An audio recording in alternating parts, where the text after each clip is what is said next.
Today's class, we're going to talk about the high price of being rich. The high price of being rich.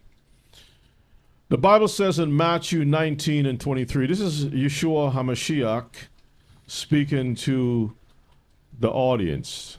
Let's see what he says. A rich man shall hardly enter into the kingdom of heaven. The Bible says that a rich man shall hardly enter into the kingdom of heaven. It is easier for a camel to go through the eye of a needle than what? Than for a rich man. Than for what? No, finish the sentence. It is easier for a camel to go through the eye of a needle than what? Than for a rich man to enter into the kingdom. Is that correct? A rich man to enter. That's something that we really have to consider. So as you see the money, the goal is stacked, forming a ramp, like a ladder where you can climb up. You're adding one bar on top of each other, hoping to achieve success. But the question is, where does it end? Where is the limit? Is it $1 billion? How about 2 billion? Is it 3 billion? Where does it end? Where do people draw the line? How about $1 trillion? How about a gagillion? I don't know if that's a word. Zillion. But it has now entered the Hebrew vocabulary. Gagillions. Brethren, this earth has been spoiled, robbed over the centuries. In today's class, we're going to examine what Yeshua was talking about. A rich man shall hardly. He didn't say he's not going to make it in, because we do have rich men. Abraham was a rich man. Abraham was a rich man, as Genesis 13. But rich by whose standards? Most High. Because remember, there were richer people. There were people who gave Abraham wealth, like Pharaoh. That means that Pharaoh was what? Richer than Abraham. More wealthy, yeah. Y'all understand this? But where do we draw the line? And this is something that we have talked about in the past. We want to take some time and go through it. So I hope that you all are ready for it as we go through the high price of being rich. Let's continue on, Brother Shay. When considering the subject of wealth, riches, and money, there appears to be significant controversy surrounding it. A passage in the Ketuvim states, "But money answereth all things." This is in Ecclesiastes chapter 10 and verses 19. We've all heard it, right? Yeah. We've all read it. It says, however, when taken out of context, this verse may imply that money can solve all problems. Conversely, another translation aligns this verse with the broader context of Scripture, suggesting that, let's read the AMPC translation. What does it say? Instead of repairing the breaches, the officials, make a feast for laughter, serve wine to cheer life, and, depend on tax, money to answer for all of it. Instead of repairing the breaches. So this is the translation of money answereth all things. Instead of repairing the breaches, the officials make a feast for laughter, to have fun, serve wine to cheer up the life, and depend on tax money to answer for all of it.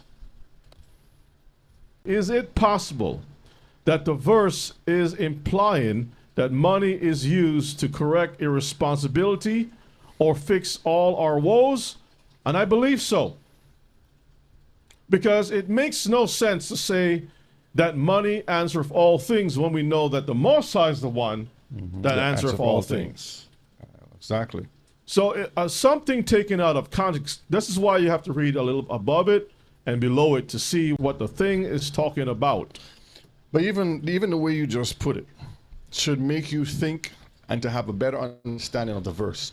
Because if the verse says, money answereth all things, then you ask the question, does money supersede the Most High? No. So that means money doesn't answer all things. That's right. So you can see it, there's a young man here trying to figure things out. Does money answer Me getting a car? How about me owning a house? How about marriage? A lot of times when we think about money, we think about car. That's why the car is shaped like money. The house is shaped like money. Even your relationship looks like money. Like for me to have a relationship, I gotta have money. Even in a Christian church, they're telling you money, money, money, money. If money is believed to answer all things, what happens when its value depreciates? Because the value is dependent on men, whereas the Most High is everlasting. So if something depreciates in value, now imagine you go out and you buy a car. It's $30,000. That's the average price today. $30,000 for a vehicle. 5 seconds off the lot. You drove off the lot, just 5 seconds. And that drops from 30,000 to something else. 20,000. Depreciates. It depreciates. You can't get the same for it. And you're thinking my car right here equals $30,000. Let's move on. The values are off. In some ways, the parent are the ones who escorts their child into a prison. Sometimes parents mentally coerce their children to believe that riches, whether through education or marriage or otherwise, can answer all things. And that's a very sad, sad thing. They'll knock the child over the head. You're not going to amount to anything unless, and then to put all the unlesses behind that thing. And then the child grew up thinking, unless I meet the standards of mom and dad right here, I am not going to amount for anything. If I don't choose the path that my parents put me on, which is such, such, and such, I'm not talking about in righteousness, righteous parents. I'm speaking in general, where some people feel if I don't marry for women, if I don't marry a certain people, like back in certain places, it's the oil guy. You marry the oil guy. You marry a doctor. You marry the bank manager. You marry the store manager. A manager, any manager. Not the trash manager. We don't want that. That doesn't look so good, even if he makes money. Even in school, they teach the children at a young age, go after the basketball player, the football player. Don't talk to the guy who has good grades. You know what I'm saying? And not just a football player, but the football player who... The quarterback of the team. The one who got signed. They will wait until someone gets signed and then they all line up. But that's just an example. That is just an example of how important money is in the minds of many people. That even the parents is part of the game and they don't realize it, right? But if you talk about the mechanic, not so much. You talk about a farmer, oh no. Hell no. Okay, so I think you all could agree to what we're talking about today. Let's move on, Brother Shay. The Google AI overview states that money's value is primarily determined by supply and demand, both within a country and on an international stage. It's also influenced by a nation's economic stability, government policy, and how much people trust that the currency will hold its value. Trust. Money's value based on trust? Ultimately, money's value is based on its purchasing power, what it can buy. It is interesting that the money is valued on people's trust. And isn't it interesting that most banks are often called trusts? SunTrust, Washington Trust Bank, Community Trust. The word trust is attached to a lot of banks. That means what? People put their faith that it's going to continue to keep its value, hold value. All right, let's move on, Brother Shay. I wanted to read something real quick. Let me just pull it up. It's in the book of Genesis. And this is just to go back to what we was talking about, occupation, as far as people looking down on you because you don't seem wealthy to them. Genesis 46 and verses 32 to 34. I'm just going to read it. It says, "And the men are shepherds, for their trade have been to feed cattle, and they have brought their flocks and their herds and all that they have. And it shall come to pass, when Pharaoh shall call you and shall say, What is your occupation? That you shall say, Thy servants' trade hath been about cattle. Career. From our youth." Does it say career? Trade. Trade. Go ahead. "Even until now, both we and also our fathers." So it shows you that it's something that's passed down. You just don't like up one day, you know what? My father is a shepherd. I don't want to be a shepherd. I'm going to do something else. "That you may dwell in the land of Goshen forever.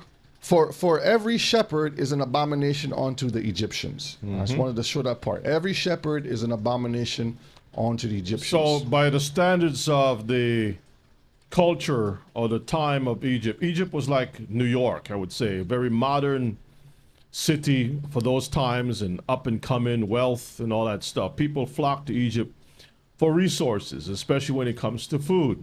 They had a system in place like a major power, okay? And so as far as the Egyptians were concerned, being a shepherd was low class. Low class, right? Low class. And I'm sure if a brother shows up and says, "Sis, you know, I was thinking about asking you for hand in marriage," and she do the fact check to find out that he's a shepherd, she'd be like, "I don't think so."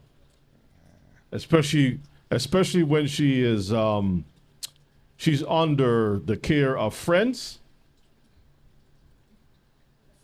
and mama. Well, sometimes mama is a friend, is a main friend. Mama says, you better don't come around with that, you know, and then all kinds of types of language is used about the poor young man. Colorful languages. Yes, colorful, who would like to be able to take that young lady and marry and make something and build a family. But that's just the way it is. But that's not today's class. Let's move on, Brother Shay. So we saw one popular biblical example of why people pursue riches. Now let's look at another in the second book of Genesis, chapter 2, verses 11 to verses 13. Genesis 2:11 to 13 reads. Actually, 11 to 12. Go ahead and 11 read. to 12. Okay, it reads, "The name of the first is Pison. That is it which compasseth the whole land of Havilah, where there is gold, and the gold of that land is good. The gold of that land is good. Go ahead. There is bdellium and the onyx stone." It says that the gold is good, not evil. So see, Brother Yonah, nothing is wrong with pursuing riches. But brethren, the problem for many is, what is the purpose of gold and other forms of currency? Are we implying that a bar of gold, for instance, carries more value than a farmer with 1,000 sheep? Which of the two really holds value? And this is the question I was going to ask everyone today. Think of it this way. Would you rather have a lifetime of wealth, or would you rather have a lifetime of health, food, and abundance of water? Which one would you want? If someone says, "I'll give you this card and it has endless money on it," or you have the ability to have food forever, healthy food, your health is always there, you never get sick, and you have endless supply of water. Which one would you take? We're going to cover some of those things. So for most people, they would take the gold bar and value that higher than the farmer who has a sheep. But remember how currency is made. For anyone who understands economics, we're not discussing economics per se. We're looking at salvation, what the scriptures say, how riches affects us to the point where it can hinder us from entering into the kingdom. The high price of it. Okay? So here's a question. Why didn't the Most High put Adam, especially Eve, in the land of Havilah? That's where the gold is good. Instead, he put the first husband and wife in a garden to take care of the thing, to work. He didn't put them in a place where the gold is good. Think about it. Because if a choice was given, most people today would say, I want to go where the land has all the gold. All the gold. I don't want to be in the Garden of Eden. I have to work? You're telling me I got to work in that thing? No, most people will take the opportunity to be in Havilah. You got Havilah, book a flight to either Havilah or Eden. Think about it. What people don't see is the value that work puts in. The real value is life. The real value is life. Life. Okay, and much more. Let's move on, Brother Shay. In short, gold and other forms of currency represents or reflects the value of something else. Gold and other forms of currency represents or reflects the value of something else.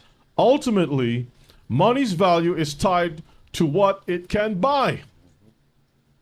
Gold and other forms of currency serve as mediums of exchange, facilitating transactions and trade. Again, if the price of goods and services increases, the purchasing power of money decreases, meaning you need more money to buy the same amount of things. You need more gold. All I have to say is that my sheep, you might say my gold is, my gold coin is worth 1,000 shekels. I can say, okay, no problem. I feed my sheep get nice and fat, plump, and everything else. I can say, hey, you want the same sheep? It's going to call you 2,000 shekels. So which one worth more? Especially if there's a famine. Which one is going to worth more? And even if you look into it with the gold, after you have the gold just sits there. But the animals, you invest more into it because there's more time. You have to feed them, you have to take care of them. And then they can always reproduce and always bring more. So the value is different compared to just a piece of gold. That's right. So we must understand where the value really lies. Okay? Ima, something on your mind? Yes. Shalom again. Shalom. You still have to work with the gold to get the gold, because you have to dig it out. You have to go and work, but dig out the gold, and then you have to boil it down to take Melt off it. all the it down Or to smelt take it. off all the Contaminants. yes, before you can get to that gold. But after you do that, that's it. The gold sits there. That's what I was referring to. Yeah, I understand that, but I'm saying you still have to work to get the gold. It's a process to get And it. here's the Yes. thing. Let's say you have two islands. One has a lot of gold, and the other one has no gold whatsoever. The one that has no gold has wheat, all types of food supplies. The other one That's what I was has referring very to. little stuff. And the island who has all these food supplies and stuff will say, I don't want gold. I can't use gold here in my country. What am I going to do with the gold? You know full well on your island you have to eat. You need milk.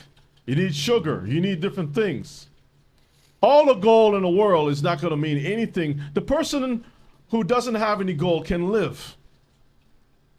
The person who has all the gold, if they have supplies, it's going to run out at some point. And they have no way to multiply those supplies unless they have seed.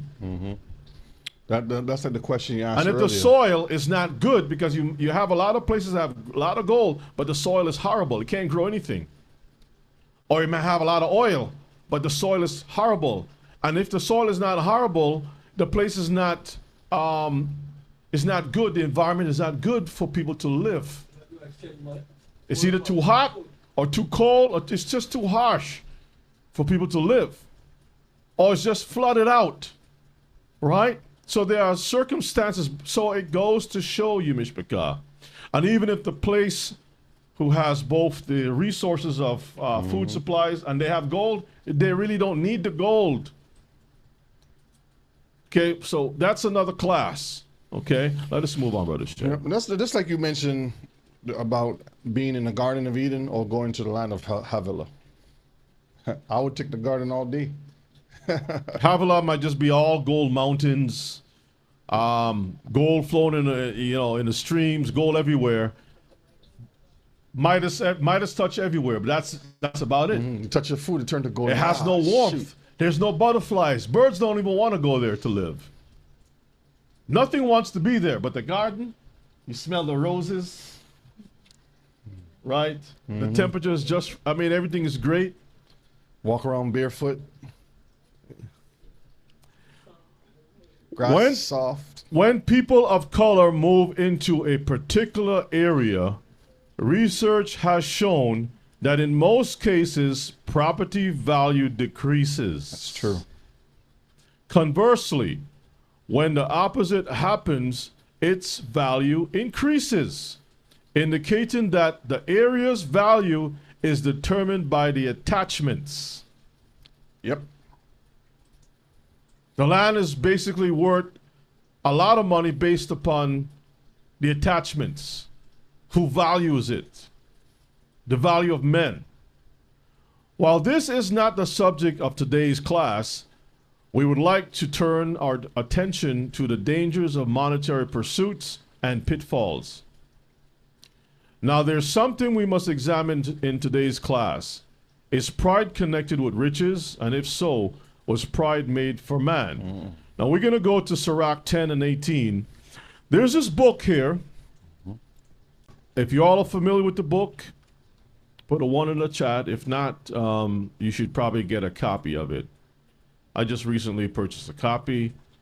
And so far, what I looked at, it seems very interesting. They show you how places are set up to keep certain people of color out. Laws are put in place that will govern who's going to live where, the price, and all that stuff. And this information is very powerful. I'm just getting into it, so I'm not going to comment much about it. But once I go through it, I'll be able to say a lot more about it. But I had a little taste of it in the purchase of my first home. And I remember I had received a letter by some law firm about a class action suit about the mortgage company, the finance company. They said that how, based upon our research, they charge you based upon who you are. I said, oh, is that interesting? That is interesting because I already know about this thing. I just didn't think it would happen to me. So when I looked into it, it was true. They were charging me more money than the average, like they say in the UK, bloke. The Europeans were getting a better price for the same house. Everything was much better for them, but for me, for some reason, I didn't get the same thing. And when they finished sued the finance company, I think I only got like less than $20. I was like, this don't make any sense. I got less than $20. I think I took a picture of it and I have it somewhere. I got it somewhere. A lot of times these firms would look for cases like this so they can make the money for themselves and not give the people. That's what they do. Because they know they can win it, but they know the people aren't doing the research to find out more about it.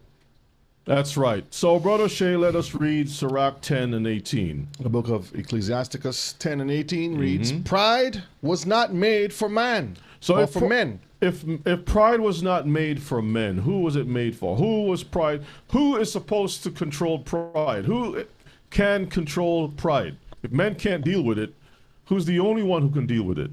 The Creator.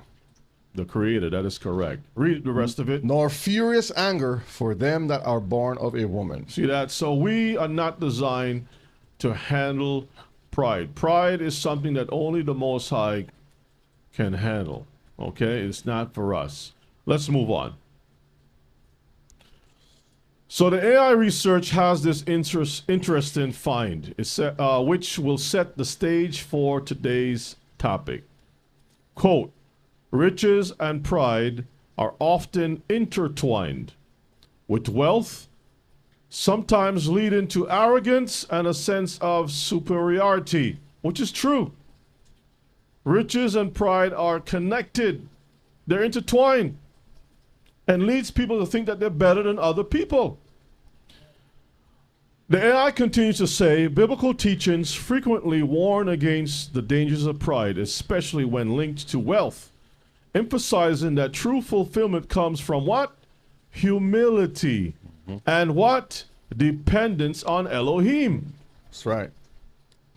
The concept of the, quote, pride cycle, where wealth can lead to self-sufficiency and a disregard for others, is also explored in various religious and philosophical contexts.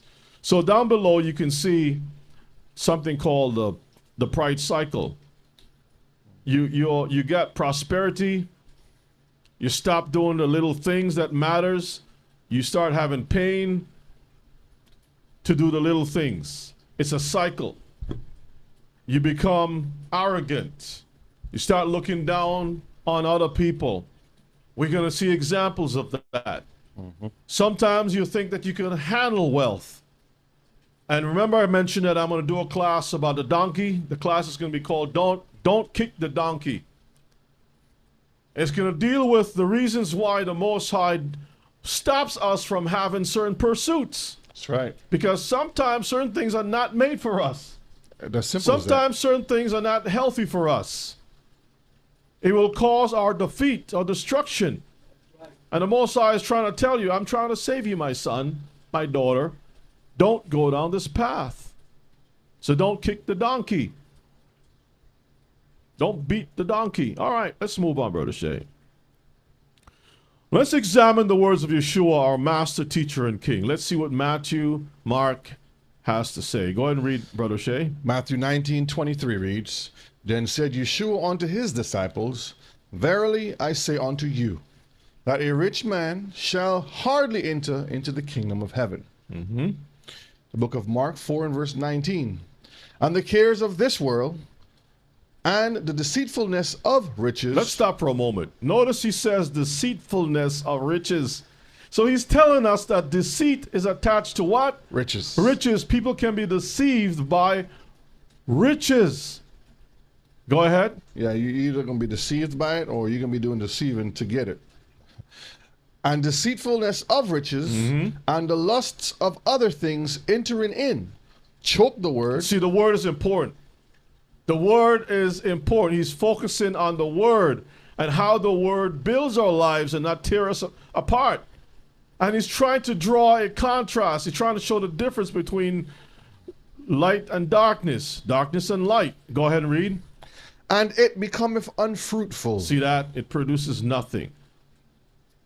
Matthew 6 and 24. And that's the whole outcome, Mishpachah, is we don't want to do anything that would hinder the growth of you and I when it comes to learning the Torah. Because you put something that hinders that, whether it's riches, whether it's family, or anything else, it will stop you from becoming fruitful. Matthew 6:24. And with that said, sometimes, brethren, this class is to help remove the guilt from our people who feel like there's a lot of Vaseline on the ladder. For some reason, you can't seem to get up that ladder. You keep slipping back down, and you feel a certain way because you may be surrounded with people that will make you feel less than nothing. And that's not what is important, because there's always a price. We're going to look at some examples of that price, okay? All right, continue, Brother O'Shea. Matthew 6 and 24. No man can serve two masters, for either he will hate the one and love the other, or else he will hold to the one and despise the other. You cannot serve Elohim and Mammon. Mammon. So let's see what Mammon is. It is the Greek translation of 3126. Let's get that definition. It says of Aramaic origin, which means confidence. It means confidence, wealth personified. personified. Wealth like a spirit. Wealth as in a deity. Wealth as a being. Wealth that thinks. Wealth that operates. In other words, in a spiritual context, mammon is like a demon. That's a character to it. That's right. It's like a demon that leads you, that talks to you, that initiates certain things, seduces you. Sometimes people end up having conversations with wealth. Well, that's exactly what it does. It leads you away. What it does is it attaches itself to you and it pulls you away from Elohim. That's why it says serve. Serve. Serve is the key word here. That means you are doing, obeying, you are following. So you're going to follow the Most High and His laws, statutes, and commandments, or you're going to follow something that's taking you away from serving Him. And this is where it talks about the personal identity of it, not just the finance part to it, or the what's the word I'm looking for, like what it's worth, but the whole being of what's connected to it. Hallelujah. Hallelujah. Riches is something that we all have to be careful for. Let's move on, Brother Shay. The high costs of, quote, getting the bag. Now, that's a modern term in the hood. Get the bag, yep. Get the bag. I gotta get the bag. Back the Brinks truck up. The who? The Brinks truck. I never heard that one. Is that like the 2025 one? That's current. That's 2020 and now. You see, you get the truck or get the bag. Well, they're talking about the bag. So, the high cost of getting the bag. The trap. I'm going to get the bag and get out. But then you become a monster. A lot of people say, I'm just going to go get the bag and get out. Mm-hmm. But the bag has a long chain hook to it. That when they grab the bag to get out, the bag pulls them back. Some of us think that we can handle wealth. Some of us believe that we can control the situation. Like the situation is not going to control us. Let's get Sirach chapter 3, verses 21. The book of Sirach 3 and 21 says, seek not out things that are too hard for you, neither search the things that are above your strength. You don't understand the strength of riches. You don't understand how it is too hard for you. You're thinking that once I get it, it's going to be an easy life. Everything is going to be smooth for me because guess what? Money answereth all things. Yep. That's how the whole essence of learning value of things. So you're taught how to achieve, how to accomplish, how to maintain. Because if you don't understand those things, when wealth is given to you, this is where the poachers come around, the scammers, and it leads you down the wrong path. When you know that you're going to be getting what they call a come up, the bag, like you're going to get it tomorrow. You know that night, that whole night, you're just dreaming. You're having imaginations. You're thinking about everything that I can possibly get. You done put an appointment to get a massage, a pedicure, manicure. You already done a big appointment to get the car, the dealership. The car, the dealership. Is looking over here a little funny. I think you need to refresh that list you got there. No, I mean think about it. When you say you're not talking about yourself. Not me. Not Brother O'Shea. Don't look at Brother Shea like that, okay? People are going to think to themselves. People, okay. They already got the list already. I want this type of car. I want these wheels on it. I want to get this type of clothing. I want that restaurant. I never got to go to that restaurant. I'm going there. I'm traveling to this island. I'm going to meet. The list is long already. You already have the list, and you haven't gotten anything. But the Most High is not even on that list. And all of a sudden, your number that everybody had was changed. It don't work anymore. Have you seen Brother O'Shea? Nobody knows where he is. Brother O'Shea is in some hotel room hiding undercover like... Incognito. Like, what's that... when the FBI hides someone, what do you call it again? Witness protection? Witness protection. He's on the witness protection. That's right. Because he witnessed some money. Emma, what's on your mind? I was reading Mm-hmm. a little news this morning that say that the casinos, people are leaving the casinos. They're not going there because right now because they don't have money. The casinos is not having any money. People are Right. winning. People, they're leaving it, they're not going there because they Mhm. don't have money. And sometimes there are people who are like casino flies. Like you got a bar fly, a casino fly. They circle around to see opportunities Yeah. that they can get off of somebody. They can say, a guy and a woman would say, boy, I can't even scratch my own back. I need money to scratch a little higher up. No, lower. Nope. Nope, on the other side, closer to, right there. See, I need money. There you go. Money to scratch the back. Thank you. I tell you, that's a rough one. Ella, what's on your mind? To have this money, Mm-hmm. you have to have bodyguard. Uh-oh. You have you have to have somebody to. And who's going to guard you from the bodyguard who's guarding your body? Because don't you think the bodyguard is watching all your moves? Anyway, let us move on. Because now we're setting things up. And we're going to slow it down to get a better understanding. So let's look at some examples here. The Guardian, let's read the titles of this, Brother Shay. All right, so in The Guardian, the title says, I am a therapist to the super rich. They are as miserable as Succession makes out. This is by Clay Cockrell. This is a therapist. This is a person who knows the secrets of the super rich. And a lot of these people are miserable, right? They're confessing that they're miserable. And you're thinking money answereth all things.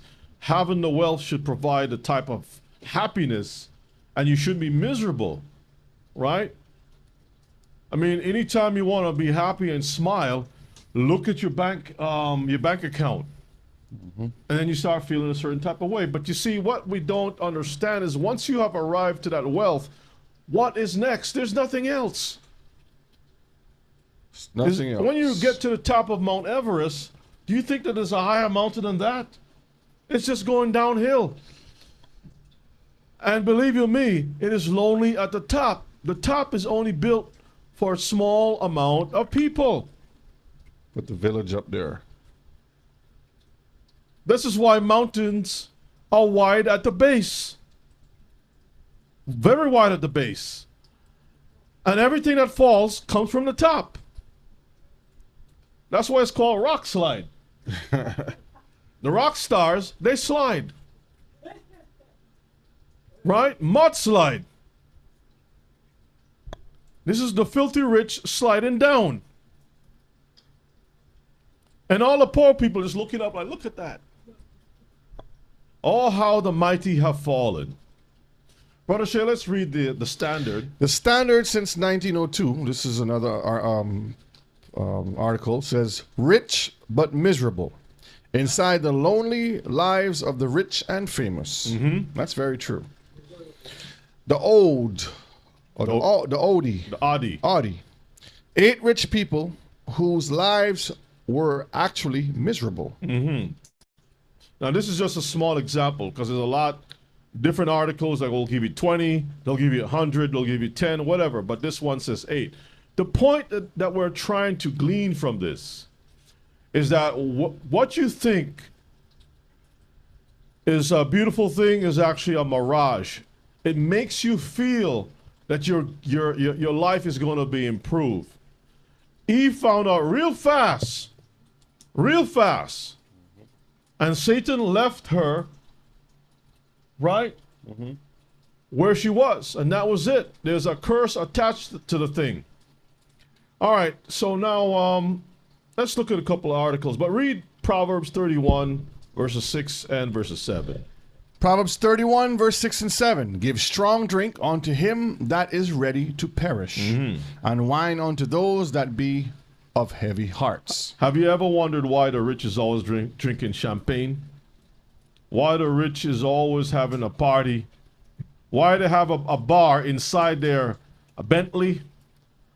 Or a bar on their airplanes? A bar everywhere? Have you ever wondered why there's so much liquor that these people invest in? Because they have heavy hearts. And when they realize that the alcohol is going to ruin their liver, they turn to pills. So strong drink and pills is pretty much the same thing. It's something to kind of cover the sadness in your spirit. Verse 7. Let him drink and forget his poverty and remember his misery no more. And you're thinking poverty is just for the poor. Mishpachah? Poverty is not just something that is tied to the poor. This is why Yeshua says, blessed are the meek in spirit, the poor. But certain people are going to be wealthy within their hearts. Their pockets may be empty, but they're happy. Have you ever seen that movie called The Count of Monte Cristo? Mm-hmm. At the beginning of the show, it was two guys who were good friends, good buddies, who were raised together. Yeah. One of them had a pony. The other one was playing with rocks. And the guy who had the rocks was more happy. I'm just paraphrasing the show. You have to look at it yourself. The guy who was playing with the rocks, his spirit was always happy. Mm-hmm. And the guy who had the horse that can go anywhere wasn't happy. All right. Let us take a look at some of these articles. Get in the bag. Pull that to the side. Let's click on famous people who died broke. Let's look at that one. All right, everybody knows that it's not easy being rich and famous. Celebrity obviously has its advantages, but it has its downsides too. Stars are often victimized by friends and family who want their money. Managers or accountants cheat them. Mm-hmm. They have little or no privacy and are under pressure to be picture perfect or on at all times. Mm-hmm. No wonder a depressing number of icons of the film and music world succumb to drug, alcohol, or gambling addictions, which are costly in themselves. They're costly in themselves because they need therapy. They need help. They need to go to recovery clinics to detox themselves. Read on. And also typically lead to lost career opportunities. Okay. And you know, I always used to, when I was younger, and I always used to think, when you have certain individuals who are wealthy and rich and famous, they'll disappear. You won't hear from them. I was like, where do these people go? And not all of them. It's a few of them.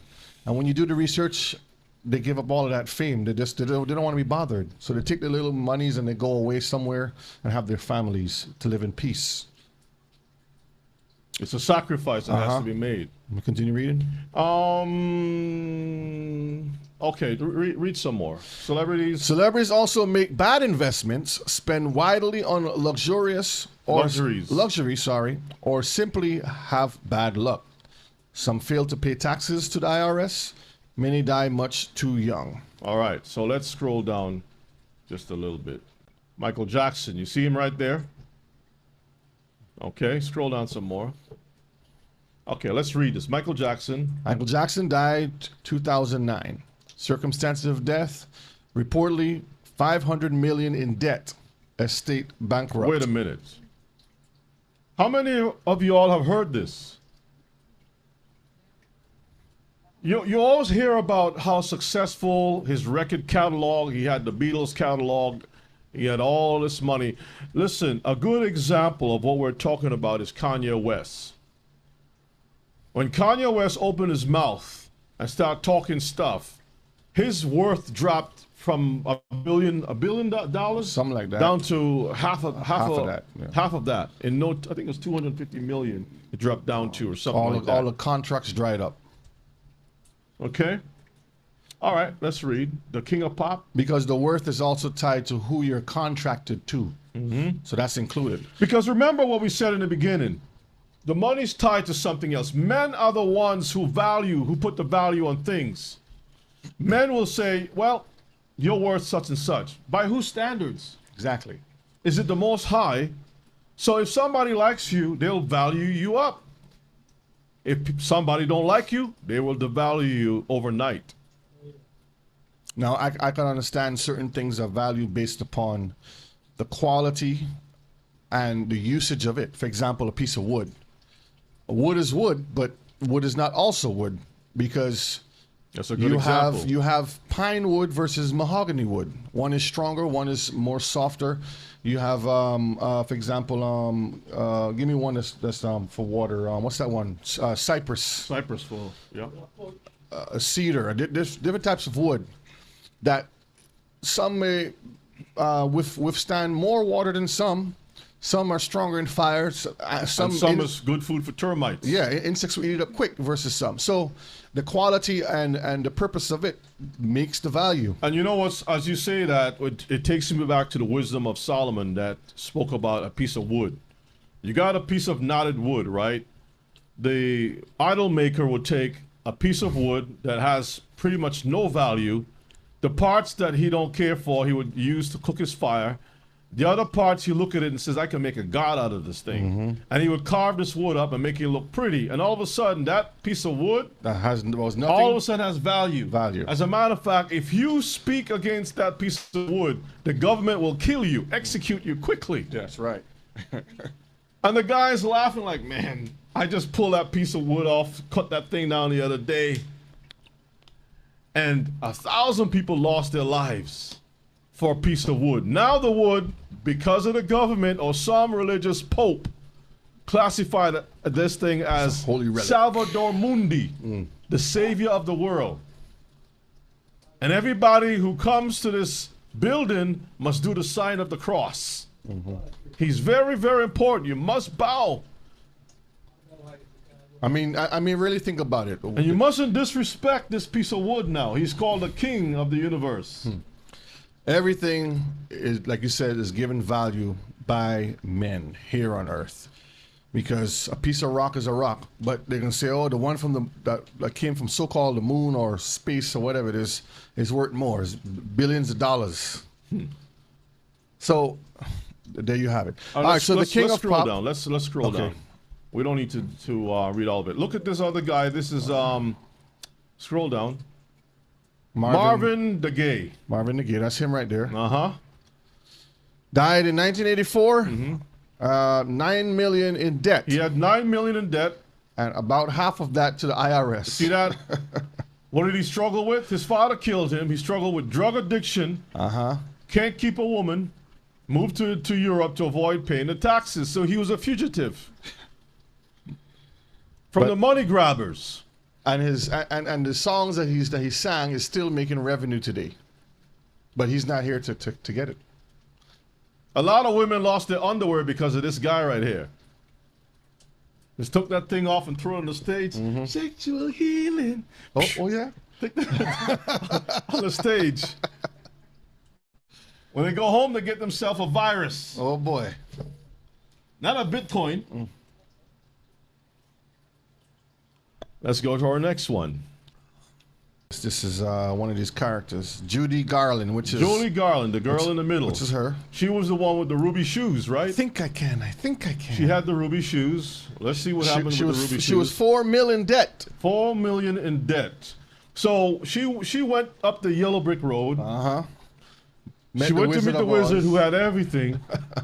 And she was $4 million in debt. Came back broke. Let's read a little bit about her. After a lifelong struggle with substance abuse, Garland died of a barbiturate overdose, that's drugs. She was notoriously overworked and underpaid, taken advantage of by managers and husbands, and near the end of her career, unable to perform due to her addiction. Let's scroll down. Let's look at some more. This guy, remember this guy right here? He was Count Dracula. Bela Lugosi. Lugosi. Uh-huh. He was 1,900. He had 1,900 in his bank account and $1,000 worth of real estate. Imagine that.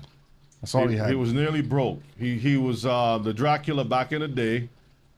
Okay, this is a guy that kept a lot of little Hebrews up at night, couldn't sleep because of this guy right here. All right, let's move on down. Okay. Look at this guy right here, Mickey Rooney. Remember him? He owed medical bills and back taxes. All the money that he made. He was world famous Mickey Rooney. Scroll on down. Corey Haim. Corey Haim. Died in 2010. He filed Chapter 11 bankruptcy. He lived with his who? His mama. Uh-huh. Imagine that. He suffered sexual abuse, drug addiction, and all kinds of stuff. So while he's trying to get set up here, family, you can see we are just looking at some examples. We're going to read through scripture. We're going to see some more reports. Because a lot of us will say, yeah, Brother Yonah, thank you for sharing this information. And guess what? As soon as class is over, you're back at the pursuit of your happiness. What is that? To get to the top. For some reason, I hear you, but how do you know unless you've gone to the top? Scroll on down. Omar Sharif. He died all alone, completely broke. He was the Lawrence of Arabia. Okay. Anita Ekberg. She was destitute, lonely. Scroll on down. Bobby Driscoll. So these are some of the older folks. He was Peter Pan, the guy who was going to live forever. He was broke, living in an abandoned building. Imagine that. Homeless. He went to Neverland. He didn't have a land. Scroll on down. Francis Farmer. So these are some examples. Keep going down. Sammy Davis, the black Jew, Jewish. 5.2 million in debt to the IRS. Many personal debts. Y'all see that? So while you see this guy with the Rat Pack and running with blue eyes, baby got blue eyes. Died from throat cancer. Mm-hmm. All them cigars and stuff you're smoking. Gary Coleman. I remember seeing him in person many years ago in Boston. I met him in person too. He was penniless. Y'all see that? Penniless. Scroll on down. Whitney Houston. Died in 2012. Reportedly almost penniless. After years, read that, Brother Shay. After years of drug and alcohol abuse, stints in rehab, and an epic legal battle with her stepmother, Houston, one of the best-selling singers of all time, was millions in debt when she drowned in a hotel bathtub at the age of 48. That is so sad. She was killed. 48 years old, and she was miserable. Miserable. You can scroll down some more. We don't want to look at all of that. Scroll down, scroll down. Let's get the people that we can relate to. Billie Holiday. She only had $750 in her account. She was a jazz legend. Johnny the Cash. Okay, keep going down. Andy Gibb from the Bee Gees. Remember him? Charlie Parker. Penniless. Keep going down. Dana Plato. That's the one, I guess, in the middle. Yeah, that's her, and then that's the other guy was talking about a while ago. So two of them died basically broke. That's enough. All right, check this out, Mr. McCarr. 10 cultural giants who died coinless, penniless. Vincent van Gogh. How many of y'all know of Vincent van Gogh? Put a 1 in the chat if you know who this person is. Vincent van Gogh. The question I want to ask. All right, so most of us know him. The question I want to ask is, while he was alive, was what he made worth what it's worth today? Who put the value on that? How many people have gone to jail or have lost their life to get one of his so-called pieces? I want you to read the first part of that. Though his life was short, Vincent van Gogh left the world with almost 2,000 creations, almost all of which were unappreciated in his own time. He only sold one painting during his life and was supported by his brother Theo. Imagine his brother Theo supported him. But on all the paintings, the guy, copy and paste that so we can see a picture of what it looks like, what he looks like. Oh, Vincent van Gogh. So people can see his artwork. These are the paintings. Just click on images.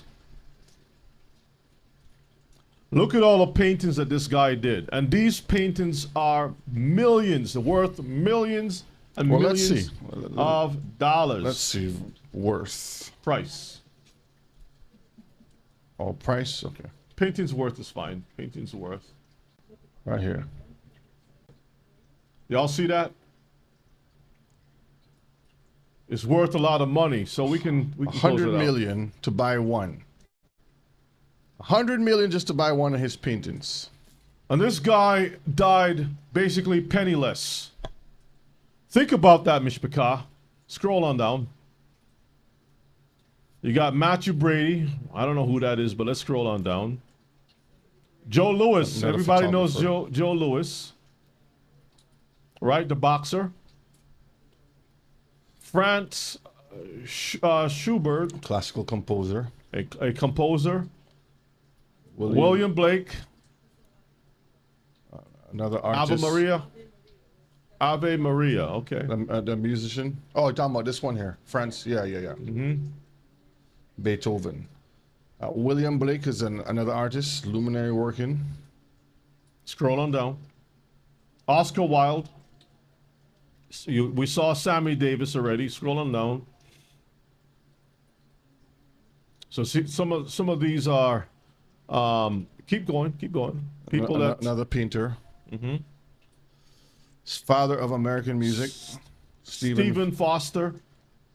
Keep going down. That's the songs he wrote.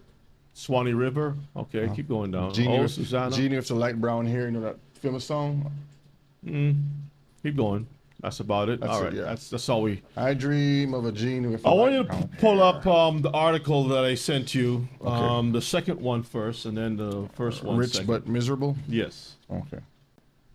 These things are very important for us to look at, because if we don't take the time out, we're going to find ourselves going down the road thinking that it is all sweet cakes or whatever. All right, let's read this article, Brother Shay. All right, rich but miserable. Inside the lonely lives of the rich and famous. In a brief yet graphic article that has drawn massive online criticism, celebrity news website TMZ on Tuesday described in brutal detail the death of Swedish producer and DJ Avicii-born Tom Bergling. Tom Bergling. With the article that described how Avicii committed suicide by cutting himself using a broken wine bottle, TMZ confirmed last week's statement by his family, which appeared to frame the DJ's death as a suicide. In the statement, his family stated he really struggled with thoughts about meaning, life, happiness. I want y'all to see this, right? We're going to slow down. He struggled with thoughts about meaning, the purpose of life, happiness. Brethren, the Torah is supposed to help us to understand what life is about. Life is not about being famous. Life is not about having a whole lot of money. Life is not even about money. Life is not about a lot of things that has been propagandized to us. Yep. What we've been taught in school. Comes from, the meaning of life comes from the Torah itself. Our Elohim defines what life is all about. Okay? Go ahead and read. He could not go on any longer. He wanted to find peace. So he was trying to find peace. So peace is like a character somewhere around. He's looking for peace. Peace, are you here? Have anybody seen Peace? Excuse me, therapist, how much do I have to pay you to get peace? A piece of peace. Give me a piece How of peace. much? Where can I find peace? Sometimes you look in the eyes of a woman. Excuse me, are you peace? Can I find peace in you? Go to the church. Can I find peace in the walls of this building? Go to the forest somewhere. Talk to the trees. This must be where peace is. Zin. Maybe buy a book. Maybe in this book I can find peace. Get a piece of peace. Let me talk to the Dalai Lama. I got a lot of money. Sir, can you explain to me how I can get peace? Yes, I can use some. Thank you. All right, let's scroll down just a little bit. All right. As revelations of Avicii's sad and troublesome life continue to unravel, fans of the musical legend are struggling to understand why he lost his will to live. He lost his will to live because the family told you what the problem was. He was struggling with the meaning of life. Let's scroll down some more. He was only 28. At the time of his death, go ahead and read. At the time of his death, Avicii was worth more than 85 million and had made several charitable donations over the course of his career.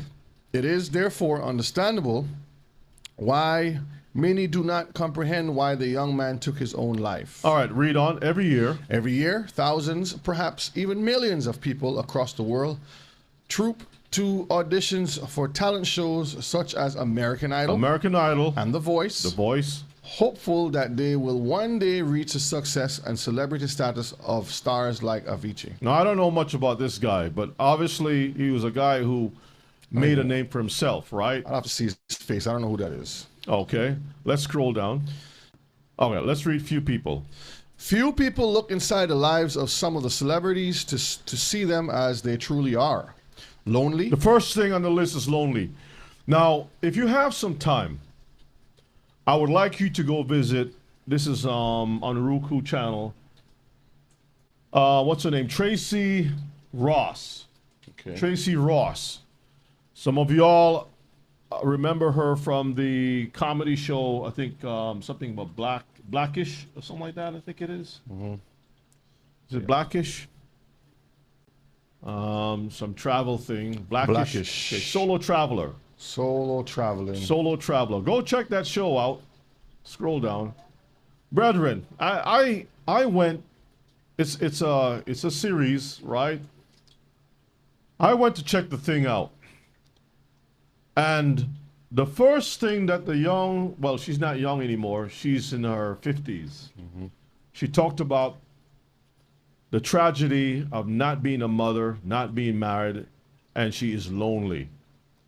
She is traveling the world not really by herself, because she has a 2-person camera crew. And if you listen carefully, she admits the first thing she sets up the show as being a lonely woman. Lonely, all that money. Her mother is a superstar. And yet she is very lonely. Has nobody in her life, talking to herself, trying to put on a good face. When you see her with her hair, you think this is all her hair. She takes off her hair in public. She just starts taking this thing out, and stuff is everywhere. All of this stuff here, and has no one to. She could have even adopted a child. Not even that. And sometimes you ask the question, why are these people so miserable? Because they haven't. How come you can't? You don't even have a man in your life. All of this stuff, and you have no one to share the stuff with.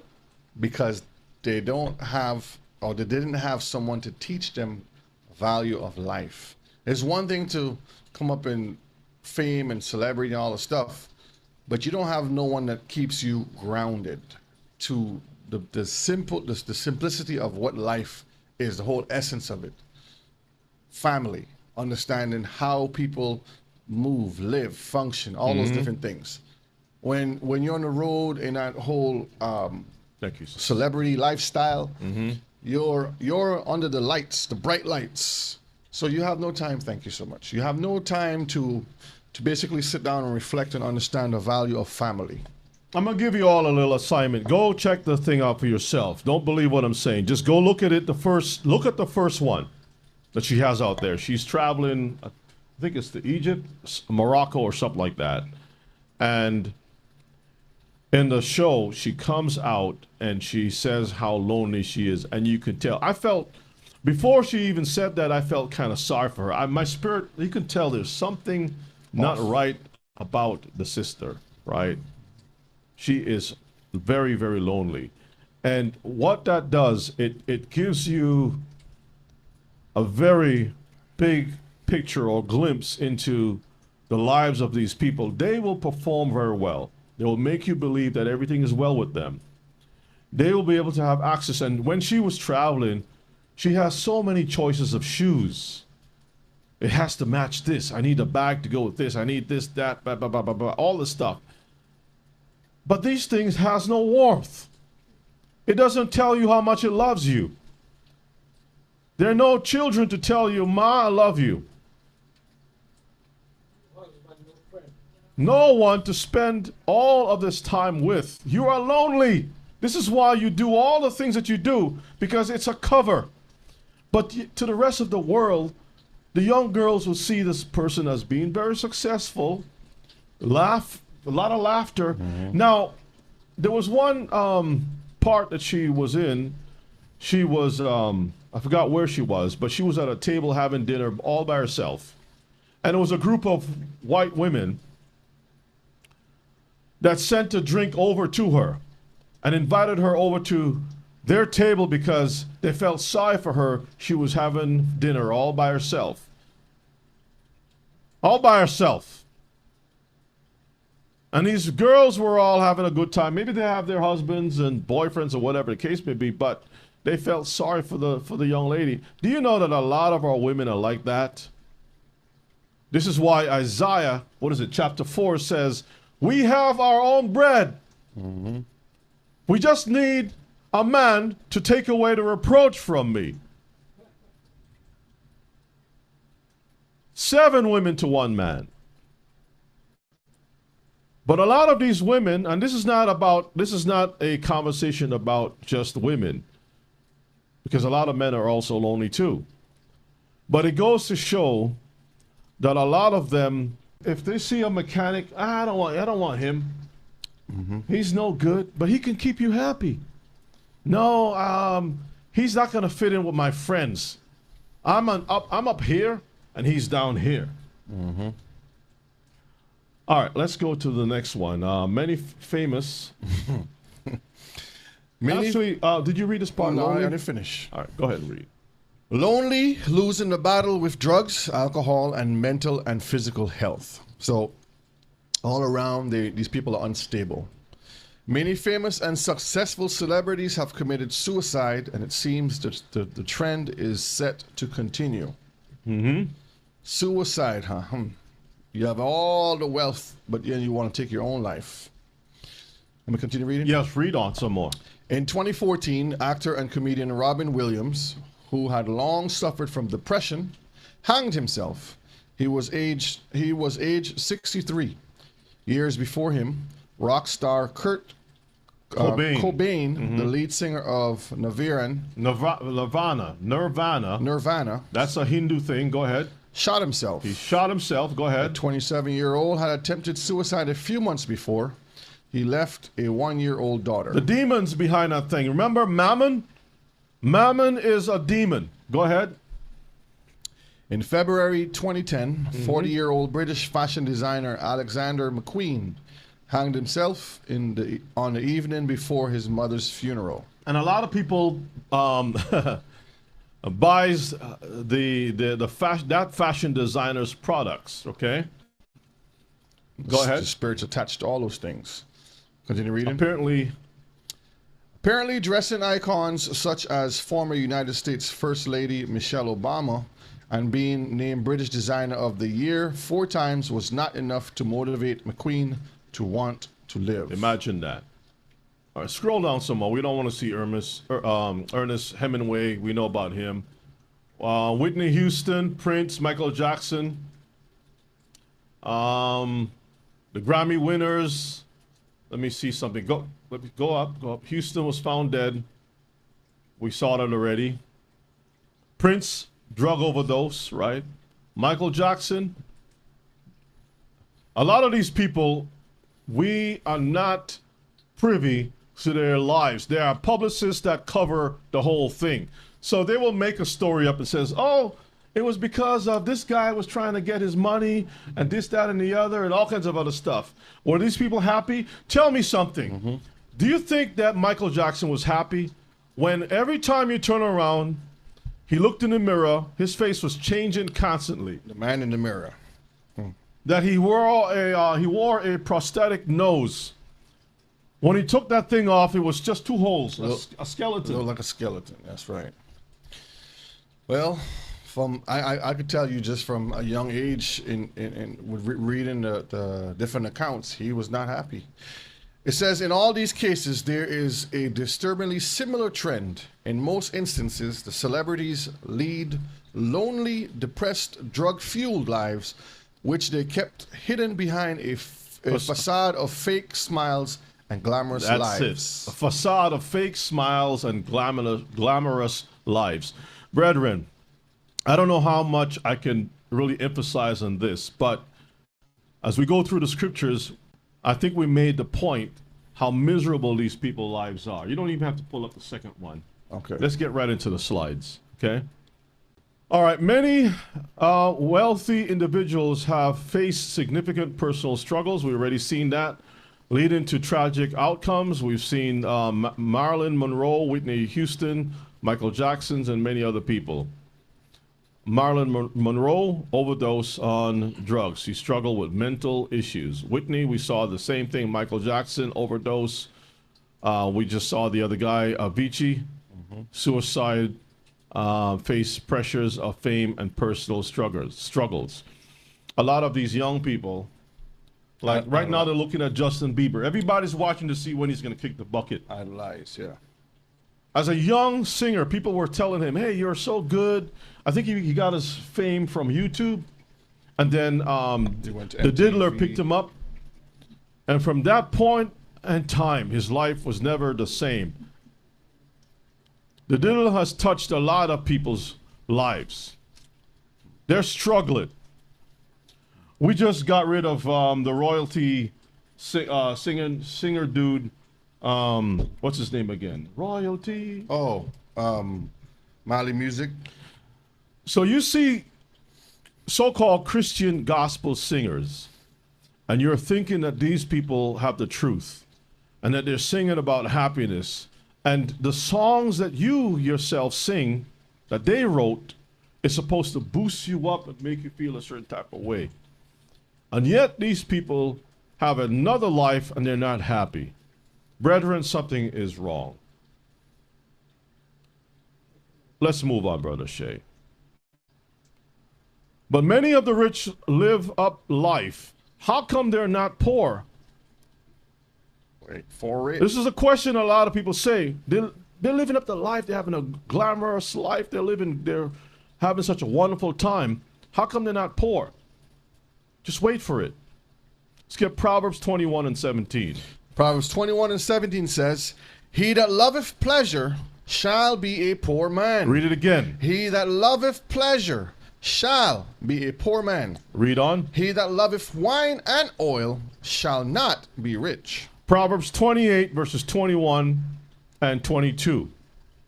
Reads, to have respect of persons is not good. Mm-hmm. For a piece of bread that man will transgress. For a piece of bread, that guy will sell his soul to the devil. Go ahead. He that hasteneth to be rich have an evil eye. Read on. And considereth not that poverty shall come upon him. We saw the examples of poverty. But we also saw that even though some of them died having millions, what is the cause of their death? They were poor. Inside of them, they were empty. Mm-hmm. They may have large bank accounts, but empty hearts. Mentally, they're struggling with demons. To go to sleep at night, because what we see is what the world wants you to see. Some see the money and success, but don't know how they got the money. And they don't even see the end result. Like when you see someone got signed as an artist, do you also see what is going to happen to that person? When that person become the biggest thing or sign a contract for Hollywood, you're not there when they're touched, when they're molested. And to cover the molestation and the abuse, the sexual abuse or whatever it is, they have to take drugs. There's somebody there to introduce them to drugs. You know, girl, don't worry about it. You'll be all right tomorrow. You'll forget about this. Take a couple of these pink stuff here. This is what I use. And your psychiatrist and your psychologist and your doctor is there to give you these things. And you're thinking, The doctor has my best interests at heart. Can you pull up Sirach 11 and 21? The book of Sirach, chapter 11 and verse 21. You see all these people touring the world. You want to go on tour too. You're thinking, I got a good voice. I got talent. I'll be a rapper. I'll be a ball player. I'll be this. I'll be that. All these different things. As soon as these young men leave high school, before they leave high school, there are people who are looking to sign them with deals, contracts, to get them to a college. When they get to a college, there are people ready for them to sign these contracts to play ball. They want to groom you first and then bring you in and sign you to the bigger leagues. And there are a lot of women who are like vultures. They're waiting right there. As soon as you sign the contract, a lot of them, these women are at the clubs. When you go to the club, they tell you, just celebrate, man. I know you don't like to drink, but have a little drink. That first drink will set you up for you to be in a compromised position where they can take pictures of you being sodomized or whatever happens live on camera. There's always a guy with a camera waiting to take the pictures of you. Put that thing in the vault. Now they can control you like a puppet. And your life is forever messed up. And then all of a sudden you start to see certain struggles. To get the receipts on you. Brother Shay, let us read. This is the book of Sirach 11:21. Marvel not at the works of sinners, but trust in Yahuwah. See that? Don't be surprised like, oh, wow. You're so famous now. I remember you in high school. Oh, wow. You're thinking that person is so special. They are living in a closed gate community. You're not. You don't even have a gate in your community. You're buying no-name brand foods and clothes. Your sneakers don't even have a brand to it. It's called no brand. Those people have purples, all the different rainbow colors of sneakers, and all of them are brand. People are actually making, I put in an order for Gucci to make my sneakers. My sneakers are worth $500 a pair. For the cheap ones, $5,000 for my sneakers. As a matter of fact, they shut down the store when I show up. And I have the whole store for myself. And yet these people are very miserable. Brother Shay, read on. Abide in your labor, for it is an easy thing in the sight of Yahuwah, of the sudden to make a poor man rich. On the sudden to make a poor person rich. Like Jacob. He wasn't rich. Most High built him up. The Most High gave him exactly what he needed to build a nation. Abraham the same way. We're going to see that. Let's read on. Let's go to Matthew chapter 4, verses 8 to 9. Satan is always there, ready to sign the deal with you. He's telling you, sign here. Sign this contract. Everything is going to be great. But you don't know how many parents take the time to say to their children, do not go that direction. How many parents actually encourage their children, go ahead, sign the deal. Sign it. Sign it, because the parents are looking for what? An opportunity for themselves. Go ahead and read, Brother Shay. The book of Matthew 4, verse 8 to 9.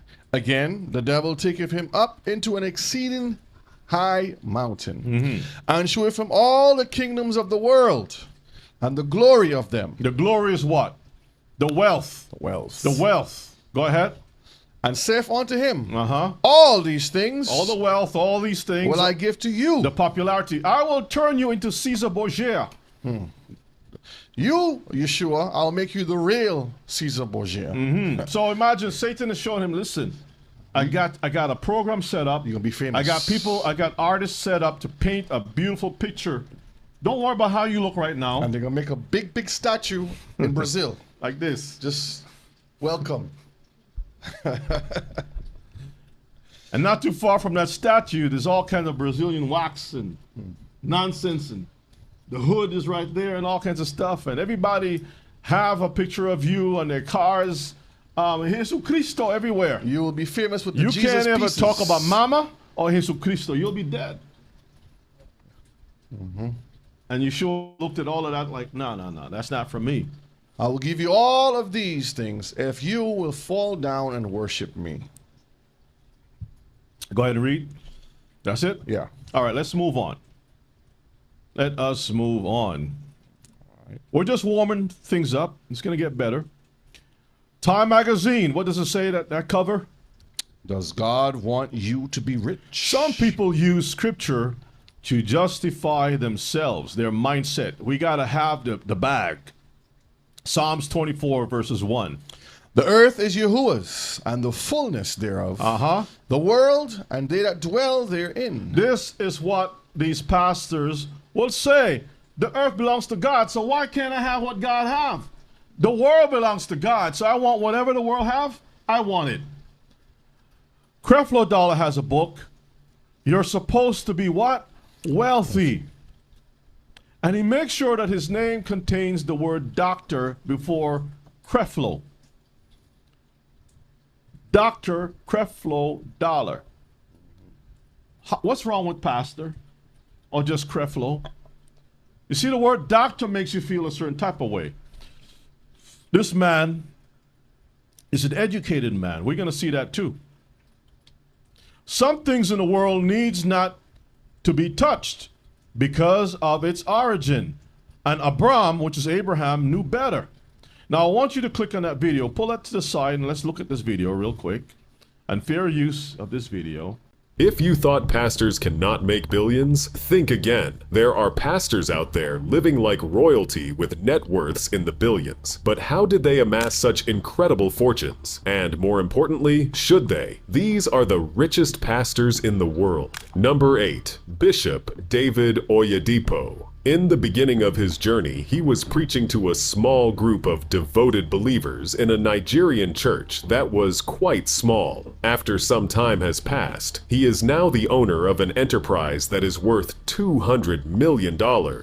Over 65 countries are now served by his Living Faith Bible Church, which is more commonly referred to as Winners Chapel. To do so is not merely to propagate the gospel, rather, it is to dominate the entire globe. But Oyedepo is not the only one involved in this sacred enterprise. In the beginning of his ministry, Kenneth Copeland, another spiritual superstar, had nothing more than a Bible and a dream. There is a fleet of private jets in his possession, and his net worth is so enormous that it will make your head spin. We're talking about $550 million, folks. Do you know what their secret is? There is more to it than just preaching. These individuals are masters of business leadership. They have transformed their ministries into multifaceted organizations that have more sources of revenue than the Amazon River. We are discussing educational institutions, academic institutions, publishing organizations, and media networks. Bakeries, gas stations, and even retail malls are among the businesses that Oyedepo has owned and operated. That's what we mean by diversification. However, this is where things start to become really interesting. The pastors in question are not merely constructing churches, rather they are establishing global brands. The art of employing various forms of media and technology to disseminate their message to a wide audience has been perfected by them. Pause. You name it, they are on anything. When did Yeshua ever say, go out and preach my brand to all the world? Preach my brand, family. Go ahead and play. We'll just play a couple more and then we'll stop it because we're not watching the whole 24-minute video. Television shows, radio broadcasts, online platforms, and everything else. As if they have a direct connection to both heaven and Silicon Valley, it's really incredible. Oyedepo's Living Faith Church is a good example. At this point, it has... What does that look like to you? A big satanic Not just an eye. What type of eye? A serpent's eye.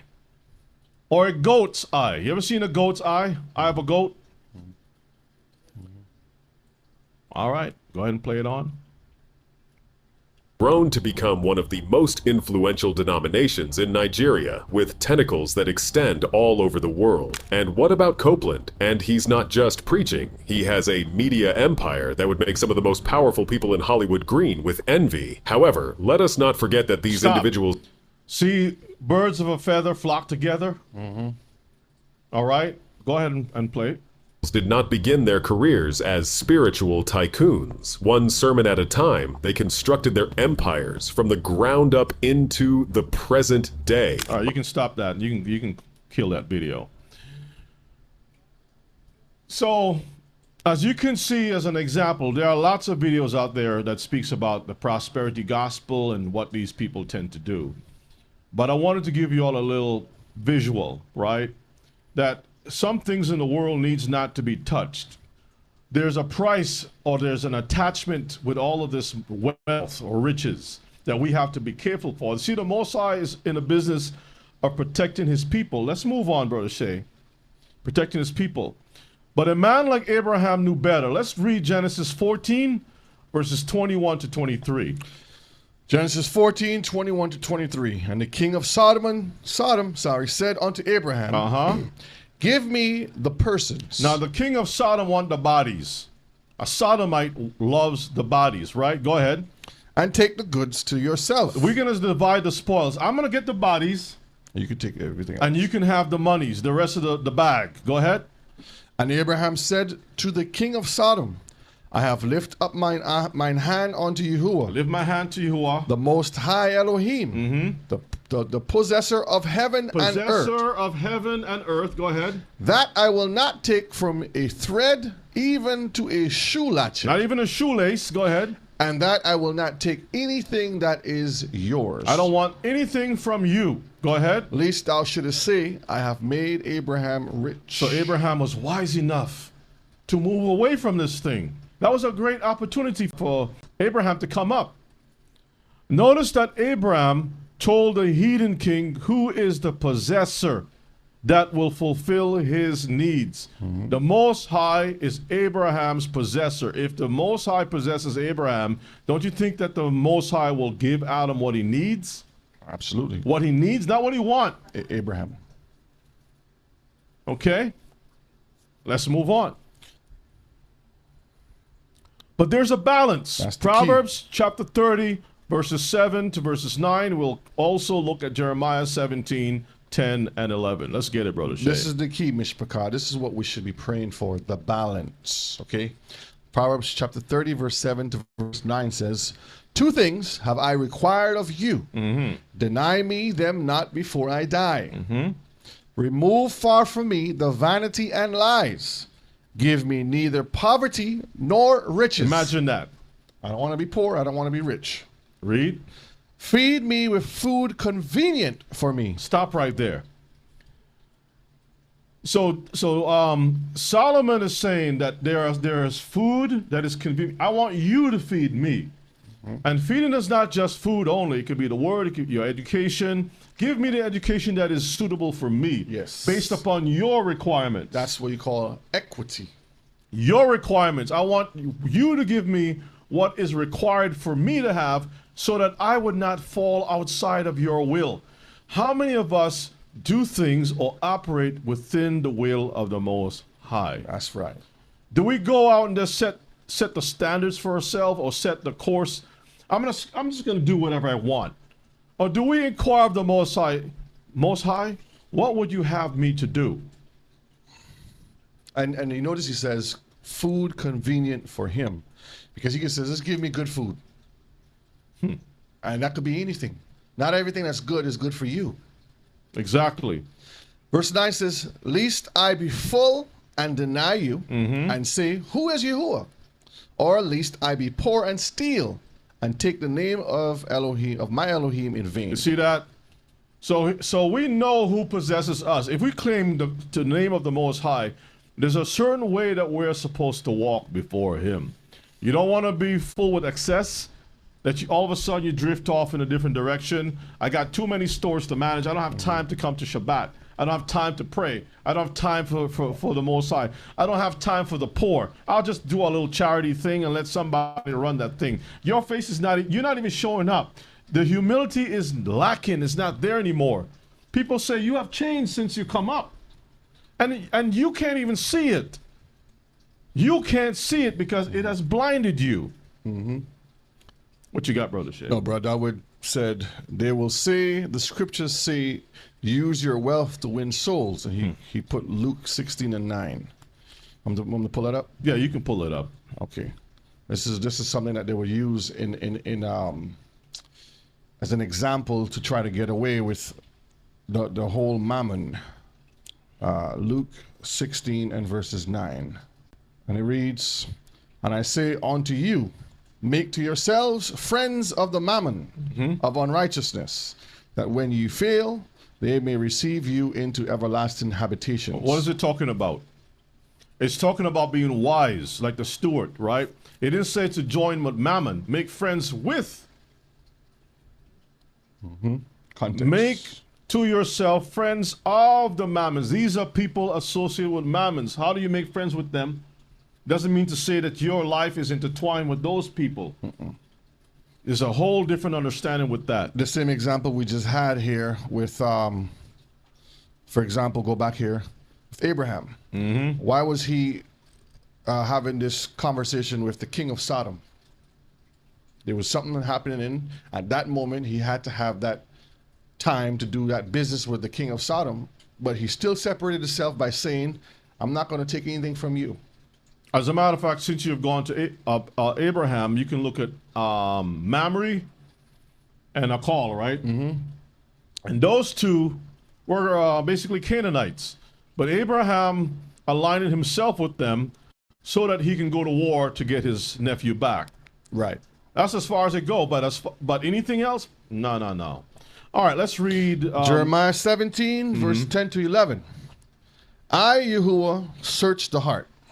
I try the reins, even to give every man according to his ways. This is why Proverbs says, give me neither poverty or riches, but feed me. Give me the things that's convenient for me. So you have to put things according to the will. Jeremiah is saying, you give me. Go ahead. According to his ways, and according to the fruit of his doings.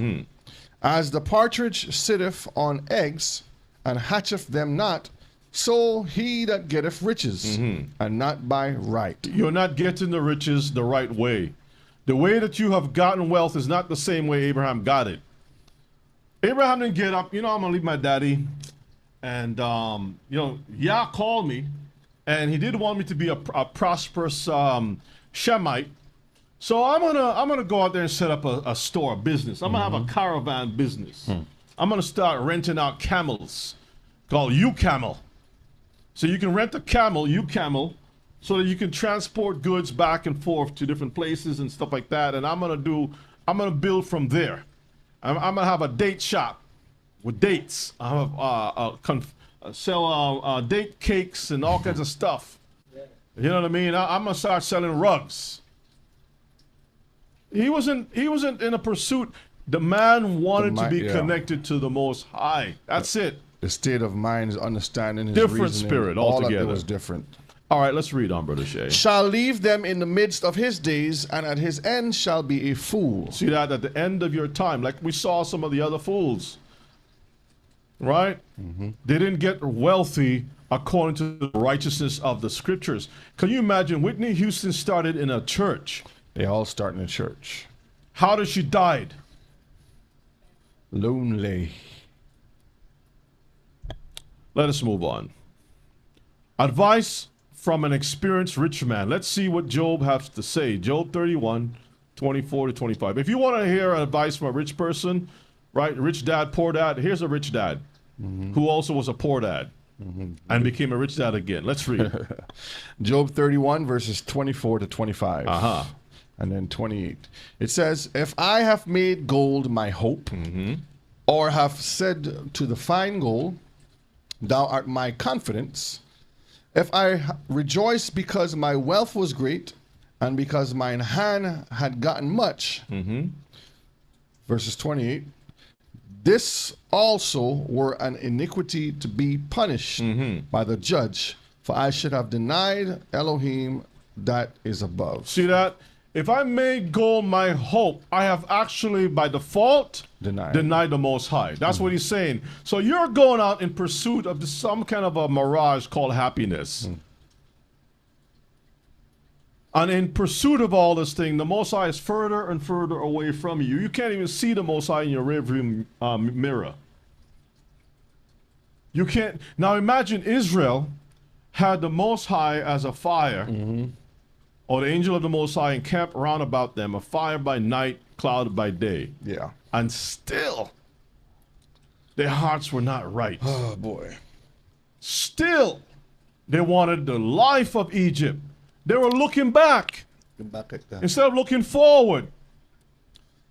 This is and this is a perfect example of today going through the wilderness again. The Most High is thinning out, we'll say, the herd of sheep, because we're sheep. That is called a remnant coming into the future. When he returns, he's returning for a remnant. Because a lot of us who want to hold on to the glamour life of Egypt and looking back at the bright lights and what they could and they say they should have, they're going to be very sorry. Want me to get that? Yeah, I sometimes when people tell me what they paid for rent for a house, an apartment, I shake my head. I'm like, excuse me? I'm telling you. You pay what? You don't own a house, and you got to work pretty much constantly. There's no time for you to even take a break. Because why? That apartment becomes God. The apartment is saying, if you don't pay for me, you will not have a life. And that thing dictates the type of job that you have to become a slave to. You can't even serve the Most High. A lot of times you can't come to learn anything. You got to catch it later on. How come you can't reverse the thing where you catch your job later on and make the Most High first? I'll catch the class later on. I'll get the understanding later on. I'll catch it later on YouTube. What happened? You can't get it now? No, because I gotta take care of other things. Because your priorities are all mixed up. You have one foot serving the Most High and the other foot somewhere else. Well, brother, you don't understand. No, I don't understand. You explain that to me. That's right. What do you think the classes are here for? So that you can be in proper understanding of the will of the Most High. So you can change your life. That's right. Well, you just want to be poor like you. I'm not asking you to be poor like me. I'm trying to show you where your priorities lie. No one is trying to stop anyone from being successful, meaning have a business that brings in income.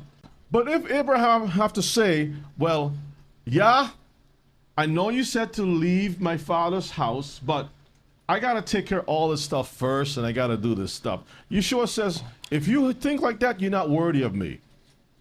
You are not worthy of me. Right. Because what is the purpose of life? Why do we breathe? Are we living and breathing so we can be a slave to other men's business? The whole purpose and end up being like Michael Jackson or Whitney Houston? And you got gold records everywhere, and yet those gold records can't save your life. Not yours. When they do an autopsy on you, do they find that you died with peace? Oh, he died peaceful.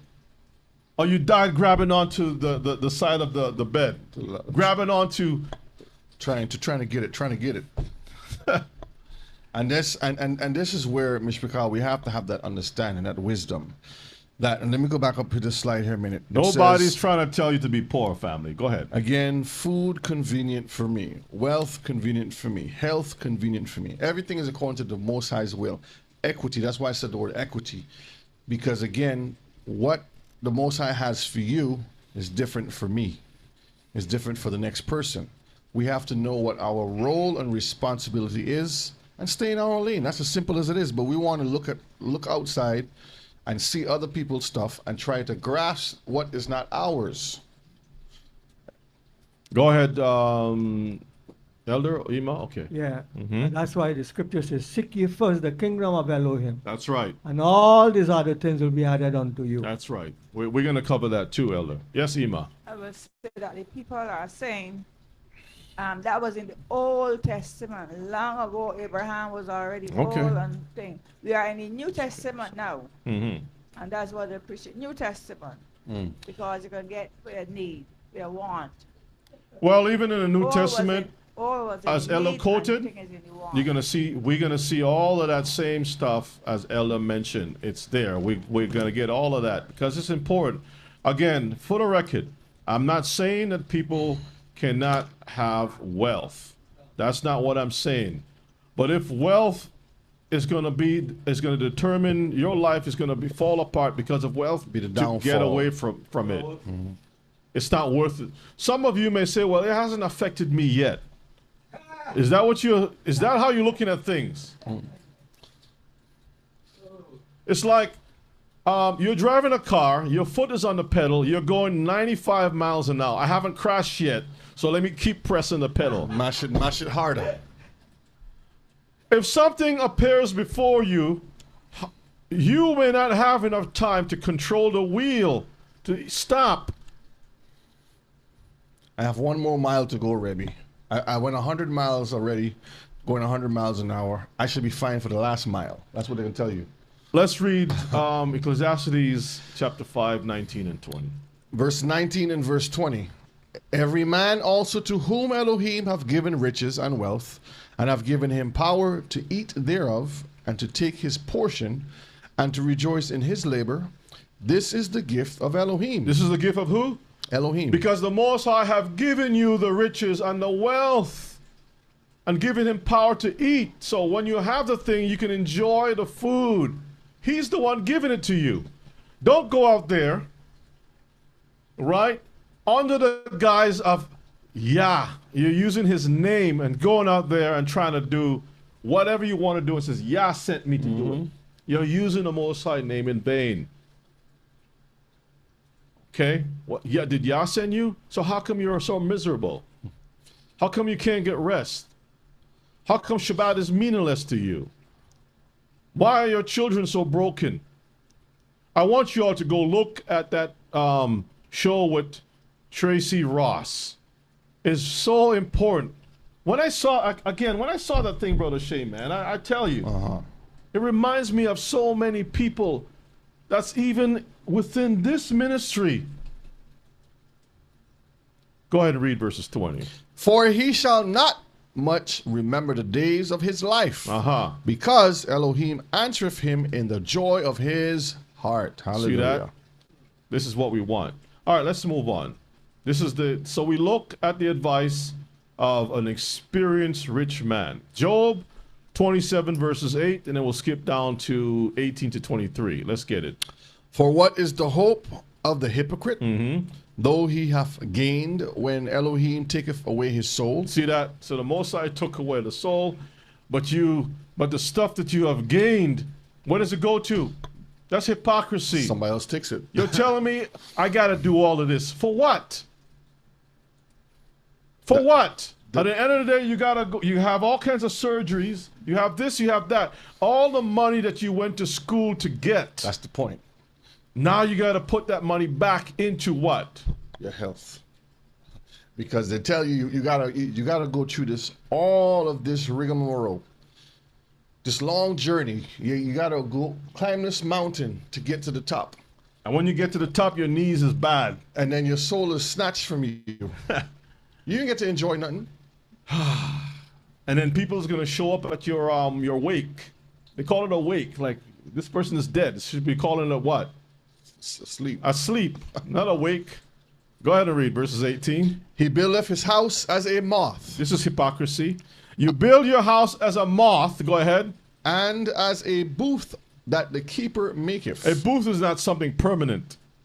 Temporary. A moth, you touch a moth, and all the things from the moth is on your hand. It's like And you see the velvet. moth is flying away with a partial wing. And then it dies. Just keel over and drops dead. It's not It strong. looks beautiful. Verses 19. Not strong. The rich man shall lie down, but he shall not be gathered. He openeth his eyes, and he is not. So when he dies with his eyes open because he wants to see everything. He can't even close his eye in his death. Somebody got to close his eyes for him. His eyes is open like I got to see everything, my last light. But a righteous man like a Jacob. Jacob called his children, hey, children, come, let me tell you what's going to happen in the last days. You, this is going to happen. You, this is going to happen. And then when he finished, they all pull his legs up together on top of the bed. And he lay down, closes his eyes like he's going to go to sleep. Daddy, you all right? I'm just going to take a little nap. I'll see you in the kingdom. All right, Dad. And then all of a sudden he's asleep. And everybody's crying, oh, the great Father has rested. The great Father has rested. Daddy is gone. But he has left how we should serve the Elohim of heaven and of earth. Daddy was not chasing after wealth. When Esau showed up, like, man, you can have half the stuff. You can have it. Take it. Laban was trying to milk Jacob. Jacob could have probably put a little bit of mandrake sauce over Laban's food and knocked him out. Jacob didn't do any of that. He's like, listen, man, you treated me bad. Just give me what belongs to me and I'll be on my way. I need to build my own stuff. You see how this works? But these rich people died trying to see the last thing. All right, let's read on verses 20. Terrors take hold on him as waters. A tempest stealeth him away in the night. The east wind carrieth him away, and he departeth, and as a storm hurleth him out of his place. Read. You get kicked out. Because you no longer have the life to live there. For Elohim shall cast upon him and not spare. He would fain flee out of his hand. Read. Men shall clap their hands at him and shall hiss him out of his place. See that? Like, what has happened to this mighty man? Become as nothing. This is why the language is so poetic. It's a moth. It's like a booth. It's trying to draw something that we all can relate to. We all seen moths before in your house trying to eat your clothes and stuff. Right? Let's move on, Brother Shay. Only the wise will understand. See that picture there? The body's cleaned, the toes are polished for the wake. They put a tag. The only thing you're gonna be, not even a tag, you're gonna be taken to the grave. Let's get Psalms 37 and 16. It says, a little that a righteous man hath is better. Is what? Is better. Is what? Better. Uh-huh. Than the riches of many wicked. Many wicked. 1 Timothy, this is New Testament, chapter 6, verses 5 to verses 7. Let's get it. Verse 5, perverse disputings of men, of corrupt minds. We call it education. Because everybody got a big brain. I went to Harvard. Harvard? What does that mean? Well, that means I'm educated. Well, no, I went to Cambridge. What does that mean? Well, Cambridge is an older one than Harvard. Oxford. So I got, Oxford. Yale. Go ahead and read. Perverse disputing of men, Uh-huh. of corrupt minds, and destitute of the truth. They're lacking the truth. Supposing that gain is godliness. They're supposing that this education, the wealth, the power, status, I'm going to join up with this fraternity, and this fraternity is going to be a come up for me, and I'm going to join with this group. If I do this procedure, I'm going to be on a pyramid, go up, up, up, up. If I become a Mason, I'm going to be in a clique.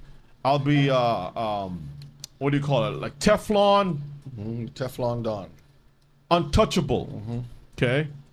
Supposing that gain is godliness, read. From such withdraw thyself. Pull yourself away from such thinking, Mishpachah. But godliness without contentment is great gain. Godliness. If godliness doesn't include being content, is a waste. You're gone. So godliness with contentment is what?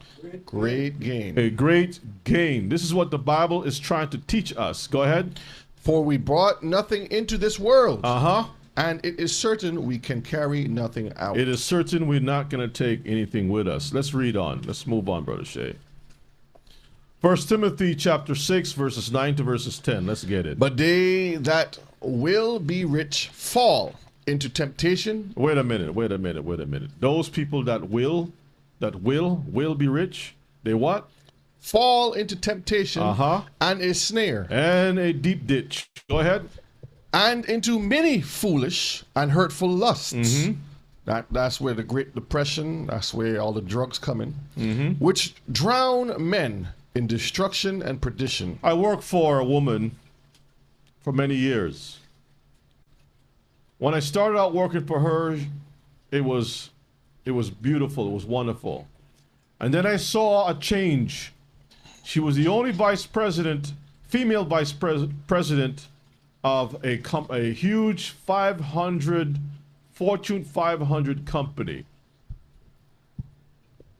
And this woman, I remember privately in her office, doors locked, we're having a conversation, and she took a moment to open her desk drawer. Drugs. And all I can see is a whole bunch of pills. Pills. When I saw that, my spirit and I had a good conversation. I don't want this no more. This is not for me. Every time she pulls me in the office to do the evaluation for your pay, you're going to get your little percentage increase. She's always asking me, what would you like to see yourself? You know what I keep telling her over and over? I used to make her upset. I want to have my own business. I want to be out of here. Because if I told her I want her job, that's what she's trying to say. There's only one person could be on the ladder. She was trying to pass it on to you, Rebbe. No, I even tried to escape from that department to another department. She wouldn't let me go. She would. All you had to do was take the job. I come to find out years later that she was telling the other people, "Don't hire him." She tried to keep me close to the. That's the point. You take the job. When you get there, you can take the pills and throw it away, right? Then you know what happened to her later on, Mishpachah? Yes. When she left the job, she left with a walker. Her health went down so fast. I'm talking about within months. Then she left the company. I think within a year or so, she was dead. She was gone. Then there was another woman that came in that I worked under. And this one was much young and vibrant. Always trying to invite me to go somewhere that I don't want to go. Saw the potential. You have potential. Well, I don't know what kind of potential she's looking for, but now it wasn't with me. The future is bright. No bright future. All of the company. But when she opened the drawer again, more pills. Her pills were organized. See, that's the point. See, her pills were more organized. And I had a conversation with the Spirit of the Most High. Ruach and I were having a good conversation. I don't know what became of her, but she was miserable. Miserable. Every Friday she's trying to get me to go somewhere. All right, let's get back. Let's get back. Verse 10. For the love of money is the root of all evil. Now wait a minute. Did you finish? Yes. Did you read? But they that will fall be rich and fall into temptation and snare. That's how we got to many foolish and hurtful lusts, which drown men into destruction and perdition. That's how we got to the draw of pills. Okay, the pills. Let's get to verses 10. Go ahead. Okay, Elder. Let's go back to verses 10. Pick it up. For the love of money is the root of all evil. The root of all evil. Go ahead. Which while some coveted after, see, because you didn't have a covetous spirit, they have erred from the faith and pierced themselves through with many sorrows. Pierce themselves. You're just like you setting yourself up for a disaster. I should have never. The love of money is the root of some evil. All evil. It says all. Love is connected to all. There's a lot of sacrifices that you have to make and other people around you have to make. That involves a lot of other things. So let's move on. I think a lot of the problem is when because the Most High always warns his people, and I'm going to call that red flags. But a lot of us, some of us, know what those red flags is, and we take heed to it. Some of us know what the red flags is, and we don't take heed to it. Some of us don't know what the red flags is. And this is where, for those who don't know what the red flags is, this is where you have to get into the Torah to understand, to hear his voice, to know what to look for.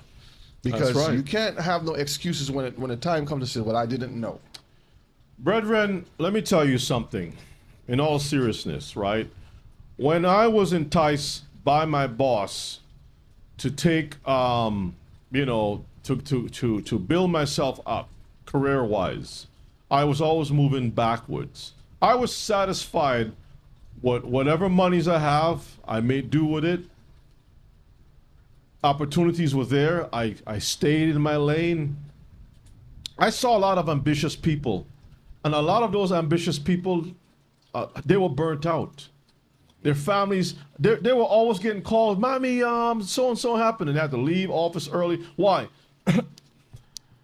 Single women, lots of children, trying to work. At the same time, the boss is telling them you need to get more education. They already had a degree, degrees, be certified in this thing. And so they're during the lunchtime, they can't even get a break for lunch. You know what I would do for lunch? Every lunchtime, brother, you know what? Let me tell you what my regiment was for lunch. Very, very simple. I would try to on my break, because you got 15-minute break before lunch and 15 after. I would eat my lunch, 15-minute break. Then, and I normally take my break somewhere about 1 o'clock. 1 o'clock. So I would, a half an hour, I'm reading the scriptures. And the other half an hour, I'm out. I'm sleeping.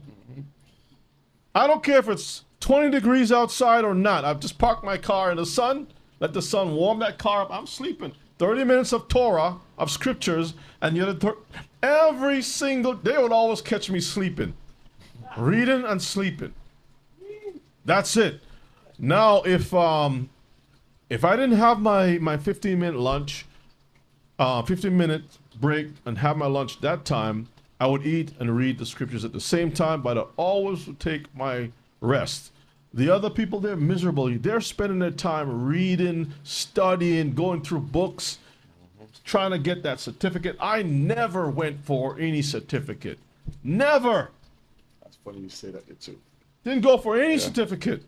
And the Most High preserved me, provided for me. He kept me while people were losing their homes, they're losing their families, their children is all over the place.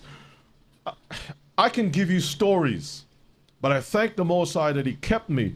And I can only share my experience, but you know what? A lot of people are not going to listen to this.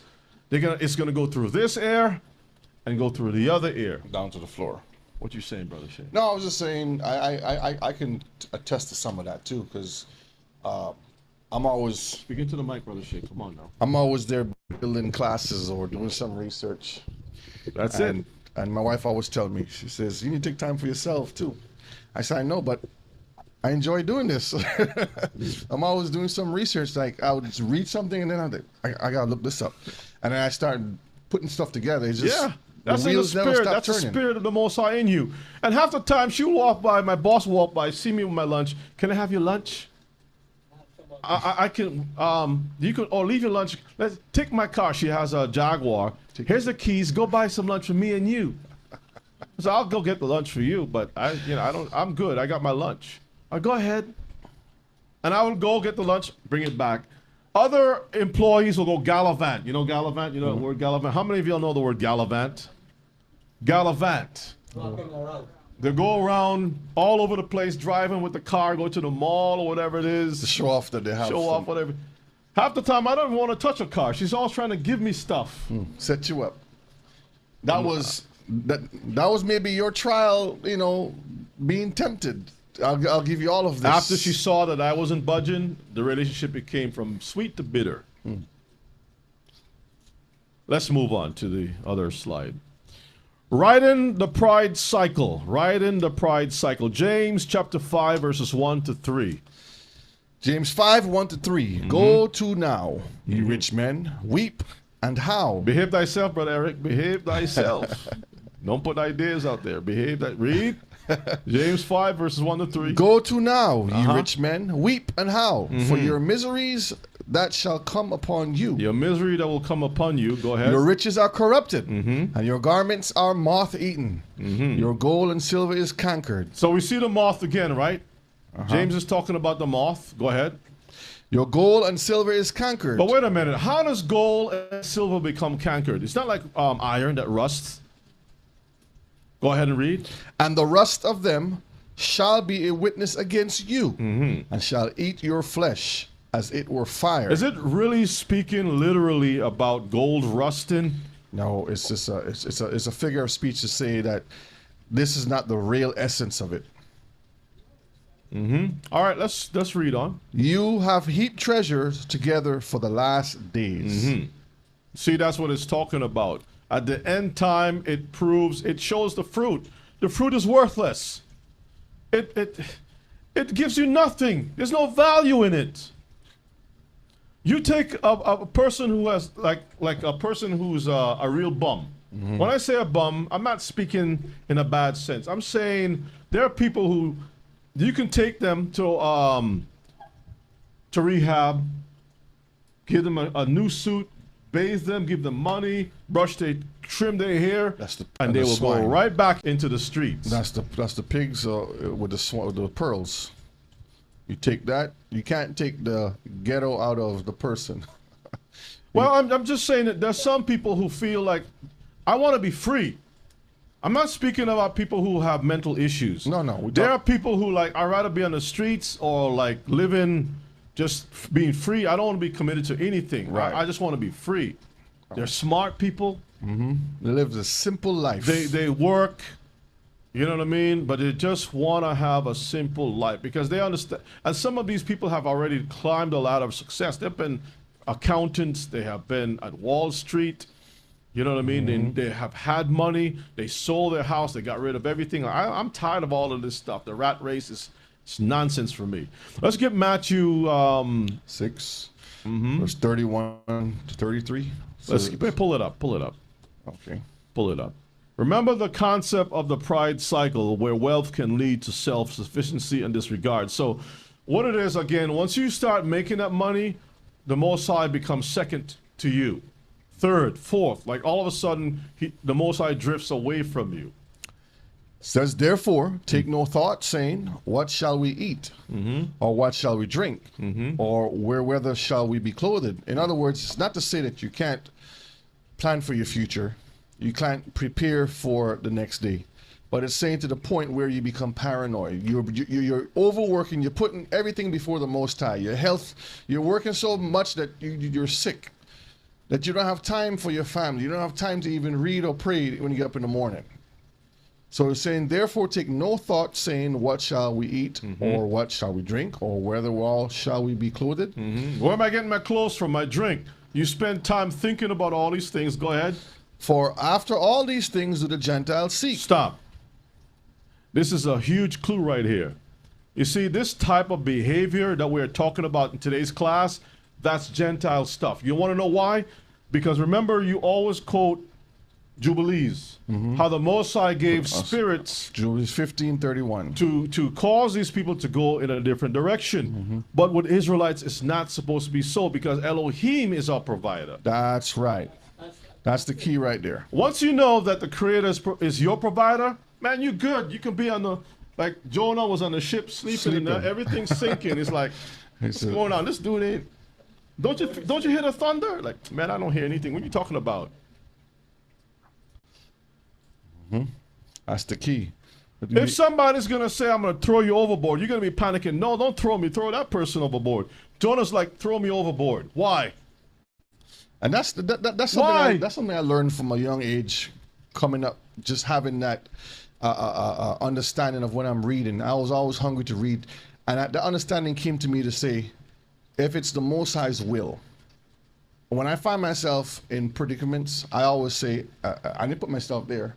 So I know I didn't do anything wrong. So if it's the Most High's will, then then my life will be gone. Or the Most High is going to protect me from whatever it is. And that's how it Hallelujah. has always been and how it always be. Hallelujah. And look at you. You got clothes on you. Yeah. Smell clean. fresh. That's the important thing. The Gentiles now is separated from the Most High. This is why they are stealing our ideas when it comes to the scriptures. They're trying to make Jesus want them. When the scriptures say that there's a disconnect, there's a big chasm between the two. Right? This is why Yeshua said, he could have said anything else. For after all these things, the other nations, these nations seek. You should not be thinking like that. Because I'm your Who's provider. he speaking to? I'm your provider. Israelites. I'm your husband. Read on. For your heavenly Father knoweth Mm-hmm. that you have need of all these things. Uh-huh. So he understand. He made you. He know you're going to need these things. Mm-hmm. So let him provide it for you. But seek you first the kingdom of Elohim. Mm-hmm. That's the key right there. And his righteousness, Mm-hmm. and all these things shall be added on to you. All these things. I used to ask myself, Joe Biden, they call him Uncle Joe, Sleepy Joe. Sleepy Joe, whatever terms derogatory. I'm trying to figure out with myself. This guy been in the Senate for so long till he got gray. When are these guys going to retire from that? Haven't you made all the money that you need? I mean, how much money do you need to make for you to say, let me enjoy life for what it is? Come on, brethren. Give me a number. How much money is going to make you happy? How much money, if the Most High have to make an offer to you for you to serve him, what will that price be? You know what? I just saying that. I just recently start to pray this way. I will tell the Lord, don't give me the money. Give me the stuff I need. So, for example, I'm building my home now. Don't give me the money. Give me the home. Give me the material to build a home. Give me the tools to build a home. Because when the money comes, guess what? The bill's going to come. Other people are going to come. Things are going to come. But if I have the wood to build, the wood is going to be used to build. You know how many people will stick, we're going to cover that too, they'll stick their nose up at a simple home because they could never see themselves in starting at that point. They could never, everybody wants the end of Job's life. Nobody wants to start where Job started, the hustle, the struggle, the beatdown, the accusation, the boils, the things. Satan chose a diamond in the rough to pick on. And the Most High just allowed Job to be polished. And some of our people don't want to do that.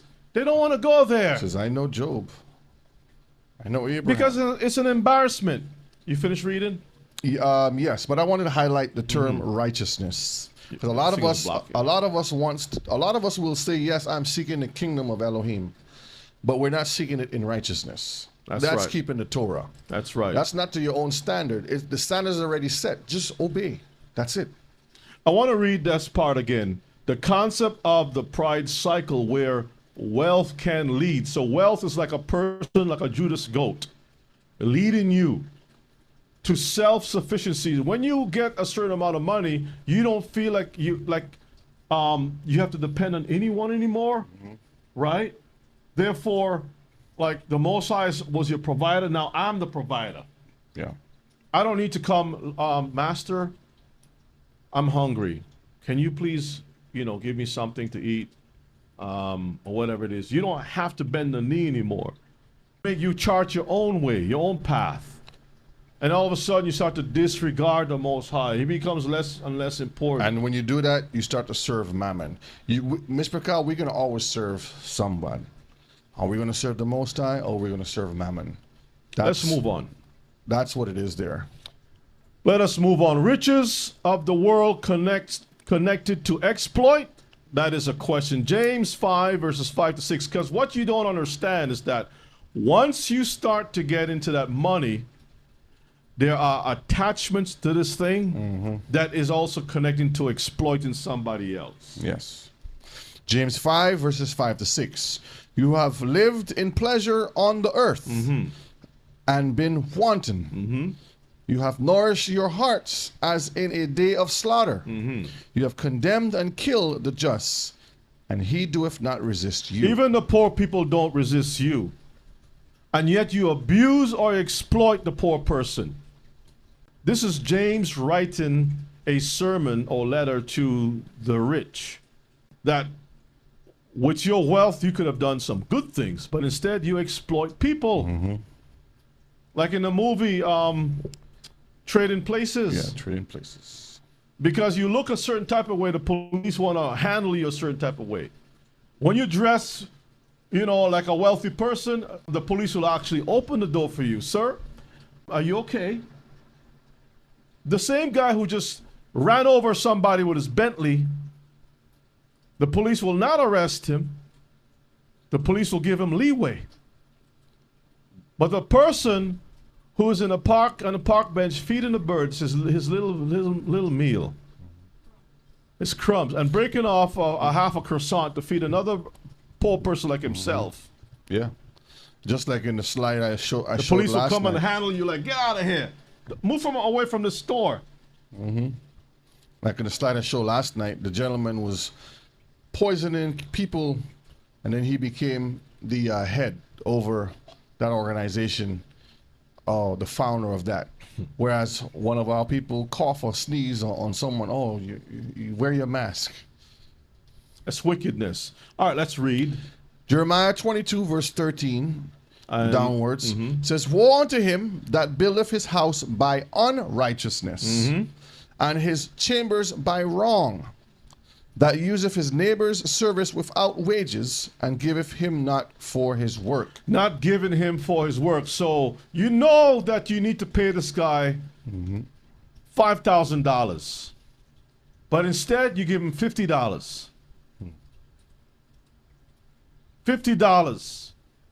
You know the work that he has done. This is why sometimes, brethren, I remember watching a video where in Africa, for example, you have these young people who would take the oil cans and turn those things into musical instruments. And the Gentiles will leave, go to Africa, and buy the thing for like $3. Come back to America and sell those things for $500.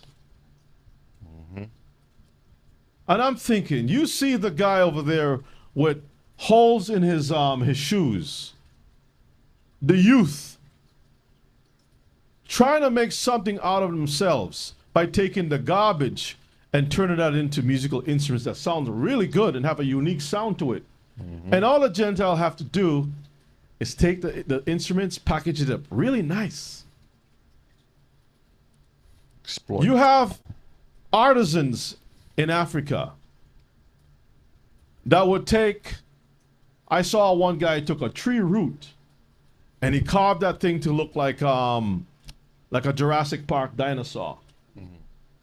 Really nice art. And the Gentiles will take that stuff, give him maybe $10. It's just a tree root. You know, it's a tree root. Take that thing over to America and put that in a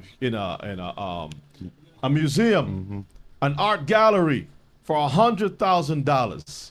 Exhibits. Knowing full well that that guy in Africa Starving. is trying to feed his family.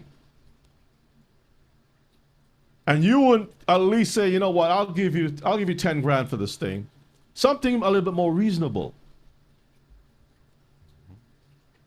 And you know you're going to put that thing in the gallery. People are going to make money off of it. And later on, you're going to Years put to an come. auction on that thing is $4.1 million for a tree root. Brethren, this is wickedness. The same tree the hyenas went and pissed on, and the guy cut it down and make it something nice.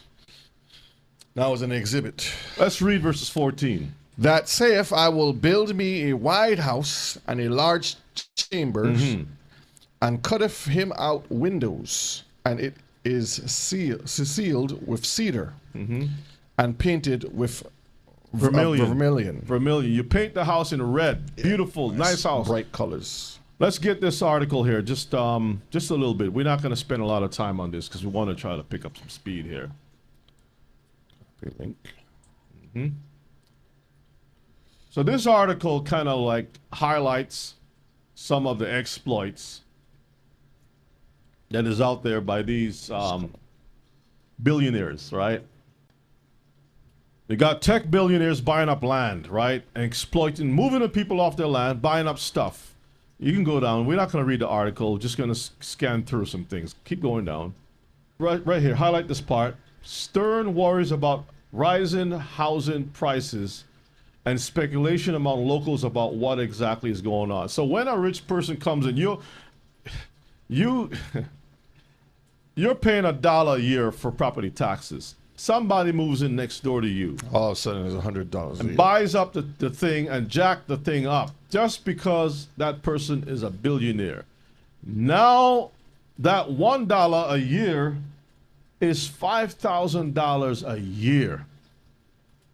Before you blink twice, it's 10 grand a year. And you're trying to figure out what's going on. You guys make a mistake? No, they're trying to get you out. Scroll down. Let's look at this beautiful land right here. Nice. I mean, lush. Your cattle will be so happy, like I'll die right here. Look at these guys.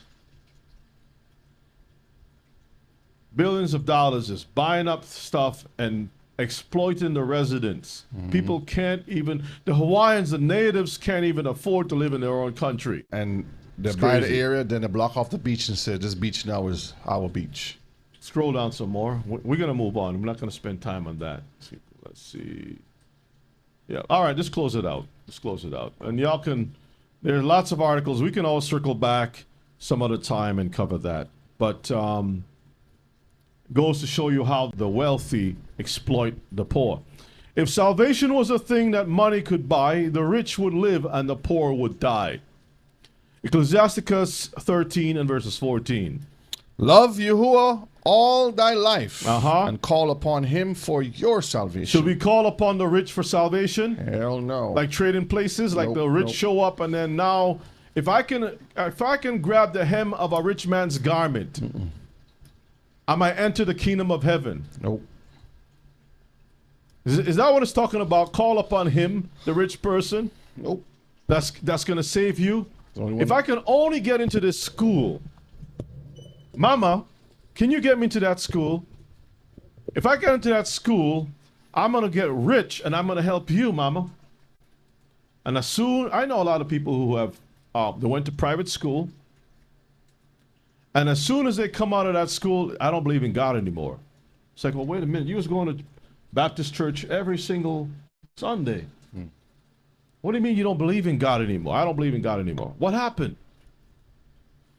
Let's read Sirach 13, verses 19 downward. The book of Sirach 13, 19 to 24. As the wild ass is the lion's prey in the wilderness, so the rich eat up the poor. Wait a minute. So Joyce, you know Joseph Niles? Yeah, we know Joseph Niles. Where's Dode Shemuel? Dode Shemuel knows Joseph Niles personally. Personally. Okay, go ahead and read. Read it again. As the wild ass is the lion's prey in the wilderness, so the rich eat up the poor. As the proud hate humility, so doeth the rich abhor the poor. The rich, the rich, not the rich. The rich do not like the poor. Don't let them fool you. You think Oprah loves the poor? Nope. She's using them to gain more money. To maintain her riches. Oh, I'm going to give away this thing, a trip to so and so. You think that thing is really her that she really cares about the poor? No, it's a ploy. It's part of her strategy. This is how she makes her money. A giveaway for a trip for about $2,500 with hotels and all that stuff. You're thinking that, oh man, Oprah loves me. No. That little thing that she did, she checks the ratings. Man, I made $10 million in that show last night. What is $10 million in comparison to $2,500 in comparison to $10 million?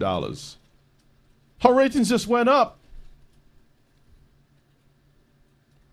Go ahead and read, Brother Shay. As, let me read, verse 21. A rich man Read it again. A rich man beginning to fall is held up of his friends. He's held up by his friends. But a poor man being down is thrust away by his friends. Imagine that. When you are down, your friends just kick you to the side. Because you don't have the money. You see, your friendship is based upon your wealth, how much you have, or who you're connected to. Oh, you know P. Diddy? I'll come with you. You're a stepping stone. They don't really care about you. This is why Eddie Murphy was there between. He already know the game. He knows that every time, excuse me, he's on the streets, these same wealthy people will pass him by.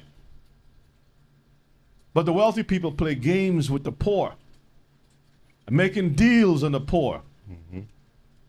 They say, you know what, we're going to put some money, invest some money in this school.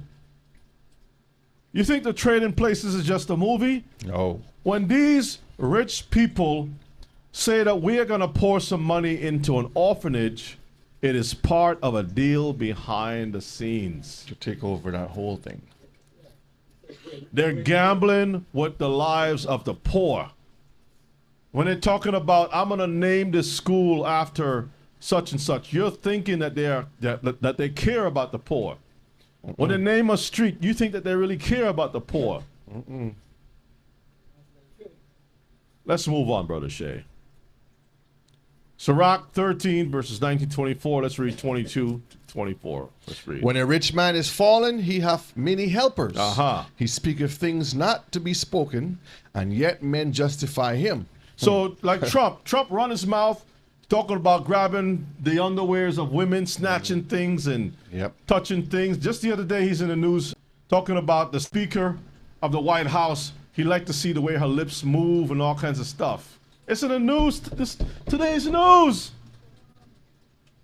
And people were like, nah, no big deal. That's the golden boy. That's just Trump being Trump. Richie Rich. Read it again. When a rich man is fallen, he hath many helpers. He speaketh things not to be spoken, and yet men justify him. The poor man slipped. You say one thing about that lady's lips. Oh boy. Elder, in trouble? Sexual assault. You can't even write the T for trouble. Your hands will be shaking. Go ahead and read. And yet they rebuke him too. He spake wisely and could have no place. Verse 23. When a rich man speaketh, every man holdeth his tongue. The golden boy, the golden boy. Look what he saith. They extol it to the clouds. So even though he doesn't make any sense, I mean, you know how many times this guy says stuff and it don't make any sense, and yet people are having all these talk shows. Oh, you're gonna see. No matter what, you're gonna see. You're thinking, well, he must make sense because he's rich. Playing 4D chess. 4D chess. You're thinking, is there such a thing as 4D chess? That's stupidness he's talking. Come on, let's read. But if the poor man speak, they say, what fellow is this? They remove him from YouTube. And if he stumble, they will help to overthrow him. See that?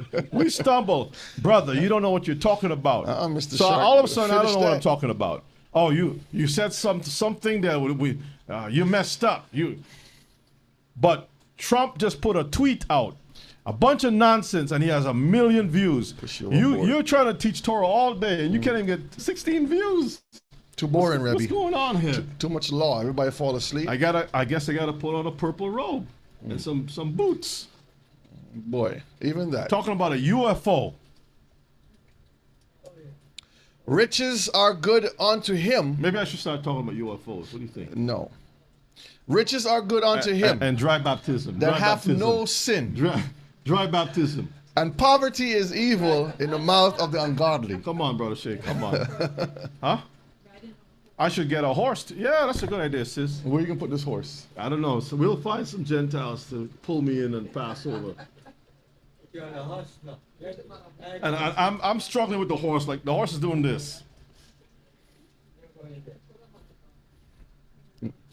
Yeshua came in a donkey, but I'm going to come on a horse. War. Horses are for war. Anyway, I don't want to go there. I'll disturb the peace. Where were we?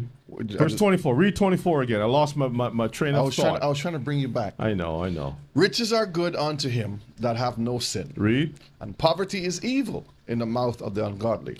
Let's move on. All that gold, all that glitter. A warning to the three perceptions of success: the educated, the powerful, and the rich. These are the three types of ladders. Education is going to get me riches. My power brokers get me to the riches. Or if you're born rich, I'll make myself even more rich.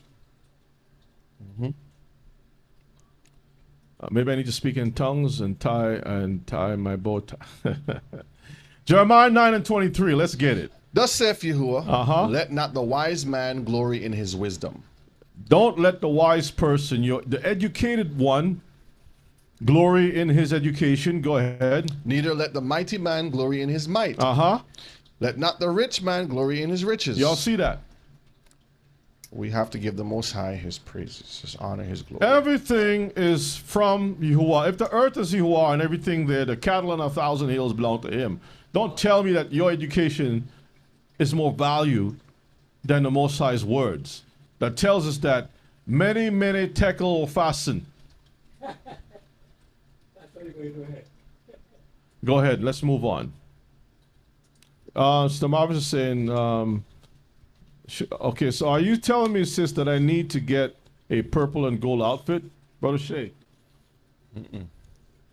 Are there any sisters that will make me a beautiful garment of purple and gold? Don't put that challenge out there, Rebbe. Well, You might get some packages just now. it's going to be a big challenge because don't text me asking me what size, Oh, boy. how tall I am, and stuff like that. Oh, You're not boy. going to get any information on that. You want to get in the sizes? No. The man who got too big, forgotten, and needed a reminder. Let us read 2 Samuel 12, 1-5. These are examples of how we can lose our way. Let's read. First, 2 Samuel 12, 1-5. This is just a portion of verses 1. Read. There were two men in one city, the one rich and the other poor.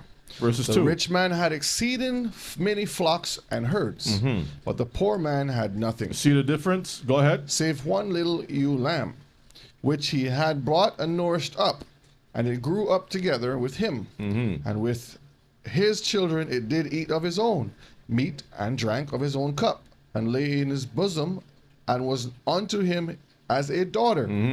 And there came a traveler There unto came a a rich traveler man, unto the rich man. Go ahead. and he spared to take of his own flock, He neglected to take from what he already have. Okay, go ahead. and of his own herd, to dress for the wayfaring man that was come unto him. So instead of him taking from his own possession to feed the traveler, what did he do? Go ahead. He took from the traveler, but took the poor man's lamb, He took the poor man's lamb. Go and ahead. dressed it for the man that was come to him. See that? And David's anger was greatly kindled against the man. And he had said to Nathan, That's the prophet. as Yahuwah liveth, Now this is something very, very dangerous. He Careful what swore you by say. the Most High. As you are what? Live. Go ahead. the man that have done this thing shall surely die. Boy. And he didn't know. Out of his own mouth. David had drifted too far from Yahuwah to even see his own self at this point. The prophet had to come and remind him, but at least he had enough sense in his head to drop to the ground quickly and beg for forgiveness of the Most High. You see the difference? At least he was humble enough. He had pride at some point, but he wasn't so dumb. My question to our people, are we dumb? Are we so prideful that we can't take correction anymore? To get off the high horse? Let's move on, Brother Shay, for time's sake. Your declaration of independence and pursuit of happiness. What is that? Proverbs 28, verses 19 and 20. It says, he that tilleth his land shall have plenty of bread, You put the work in, you'll eat. Go ahead. but he that followeth after vain persons shall have poverty enough. You're watching all of the TikTokies and the YouTube, all the successes and do this and do that. And this is just a mirage, Mishpachah. They're trying to tell you that this is where happiness lies. The Most High is saying, no, no, my son. There's an attachment. Satan is mammon. Satan has a plan set up. It's a snare. It's a trap. You're going to be miserable. Some of those women, the only thing that they have to offer their husband is their virginity. And what do they do with the virginity? They give it away to some rap dude. And the rap dude says, no. You want to be in a video? You don't sleep with me. You got to sleep with all my boys first. And after all the boys are finished, then he says, okay, you're ready. And the girl now is so destroyed. Her spirit is broken. Then there's another girl that says, girl, don't worry about it. You're going to get your come up. Take some of these drugs. You'll feel better. Sniff a little of this white stuff. You'll feel better. And then all of a sudden the girl gets a little money. She's thinking, okay, I finally get some money. I'm going to get out the game. No, you don't get out the game so easily. Trapped. Satan got something else for you, another project. Girl, where you going? Come back with me. Don't leave me by myself. By the time the girl is finished, she can't have babies. She's All alone. messed up. All She's messed broken. up. Nobody wants to be with her anymore. The guy that was trying to talk to her in high school, he was the nerd. I don't want to be with him. He's saying, babe, work with me. I have a vision. She doesn't want to see that. She wants an easy way out. She can't see what he's talking about. Believe you me, I remember a young lady that when I was in I think it was middle school I was talking to. Nice young lady. Her father was always going to church, and he was like, if you want to talk to my daughter, you got to come to my church. So I says, I'll go visit the church. So I visited the church. Father was strict, mother strict. Well, we were friends in school. There was nothing more than that, just friends, someone to talk to. I remember years later, I saw the same young lady. She went after a guy who became a police officer, a detective, as a matter of fact. And I saw that same detective driving so fast with the young lady. She's sitting in the back seat, not even in the front seat with her husband, in the back seat. And she looked back like this. When she saw me, I'm walking, she's driving. And you can see the sadness in her face. That guy that was her husband was an abuser. Yeah. And she is thinking that is a come up, not seeing that that's a trap. The way that she looked, her body didn't look the way it was. Nothing about her was the same. There's a song by Garth Brooks, I think. Thank God for unanswered prayers. Mishpachah, yes, you girl, regret was on her face. That's just one story.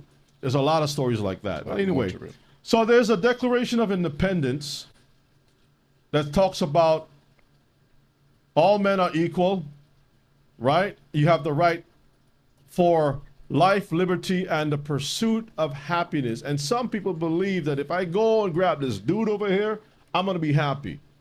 If I go this direction, I'll be happy. If I join a football team, I'll be happy. And you're thinking we're all boys, we're all men. You don't know. A lot of those guys in there are sodomites. Yeah.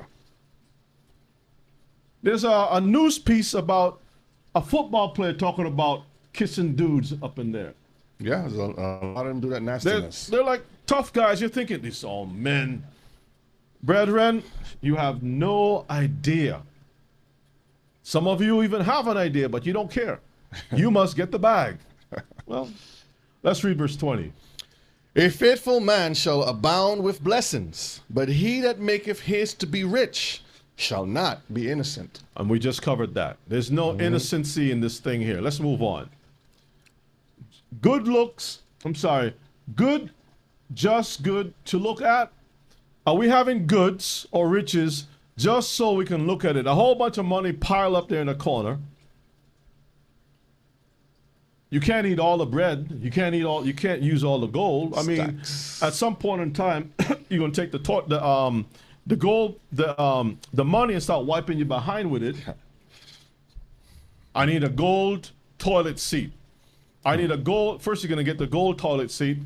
Then you're gonna get the gold toilet. Then you get the Then you want tissue gold paper. tile. Then I want gold everywhere. Everything is gonna be gold. My bed has to be gold too. Sheets. Brethren, you know Satan knows how to give people horrors on a gold bed too. Do you know a lot of people can't sleep good on gold beds? I mean, your mattress could be $20,000 mattress. The mattress will talk to you at night. It will adjust to your body temperature. You just tell the mattress how warm you want to be. It will keep you warm. It will play music for you. It will raise you up. You don't have to get up off the bed. You just Push the button. $20,000 mattress. Beautiful mattress. The mattress is self-cleaning. You don't have to do anything. It will make itself up. You even have the ones that give you a little massage too. Man, I tell you, $20,000 mattress. Elder wants one of those. You don't want one, Elder? It will read scripture for you. Really? Which Man, you mattress don't is- have to learn any Torah. Just lay in the bed. Which mattress is Psalms this? 90 huh? Which mattress is this? Trust me. The best mattress in the world. When your stomach starts to growl, grrr, it will order the food for you. Never have to leave, huh? Man, brother. And guess who's on the mattress laying next to you? Satan. Satan's right there, whispering pillow talk to you. Let's read. Sirach. Sirach 5, 9 to 11. Uh-huh. Moreover, the profit of the earth is for all. Uh-huh. The king himself is served by the field. See that? So even the king needs the poor people, That's right. right? Go ahead. He that loveth silver shall not be satisfied with silver, You love it, but it can't satisfy you. Go ahead. nor he that loveth abundance with increase. This is also vanity. This is also vanity. Verses 11. When goods increase, they are increased that eat them. And what good is there to the owners thereof? See that? You're increasing, but you're supposed to increase based upon your appetite. How much you can eat. If you have more children, you increase based upon the size of your family, right? Yeah. When goods increase, they are increased that eat them. Yeah. So in other words, you don't have a 10-bedroom house just for yourself. Just for yourself.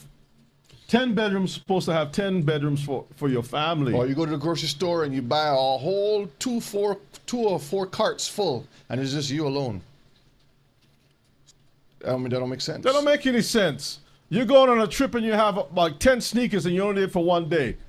Well, I don't know which one I'm going to wear. I think I might feel this one. I see I people can't like that. It's like, Watch the video that I told you all about. You'll see how what misery looks like. Go ahead and read. again, when goods increase, they are increased that eat them. Uh-huh. And what good is there to the owners thereof? Saving the beholding of them with their eyes. All they can do is look at them. That's it. You have all this wealth, Paperweight. and yet it doesn't satisfy you. It doesn't comfort you when you're feeling sick. Let's read some of these quotes by John Rockefeller. So John D. Rockefeller. and Jim Carrey, the comedian. John D. Rockefeller says, quote, "A man's wealth must be determined by the relation of his desires and expenditures to his income. If he feels rich on $10 Uh-huh. and his everything else he desires, he really is rich." If he has $10 and he's happy, he's rich. Don't tell me that my $10, I'm not a rich man. No, Rebbe. Based upon what? My $10. Your $10. And that's how it is with us Hebrews. We're looking at other people's status, and we're trying to compare it to that. That shouldn't be the measuring stick. The Torah should be the measuring stick, Mishpachah. We're supposed to be looking at what the law, statutes, and commandments has told us what to do. And within that, we have our role and responsibility. Just like what we talk about, the members of the body. The fingernail cannot do the job of your upper lip. It won't happen. Your knees, your legs, all has Everybody. its own job to do. That's right. That's why the king himself is served by the field. You think you're a king? You're not king by yourself. You need the field. Rich people are not rich unless there are poor people around. That's it. Y'all understand this? This is why Jim Carrey says this right now. Let's read. I hope everybody could get rich and famous and will have everything they ever dreamed of, so they will know that it's not the answer. So they will know that is not the answer. Once you get to the top, you realize, man, the air is thin up here. I can't breathe. Got nothing. And it's kind of scary. What if I fall over? What if I drop dead up here? Who's going to...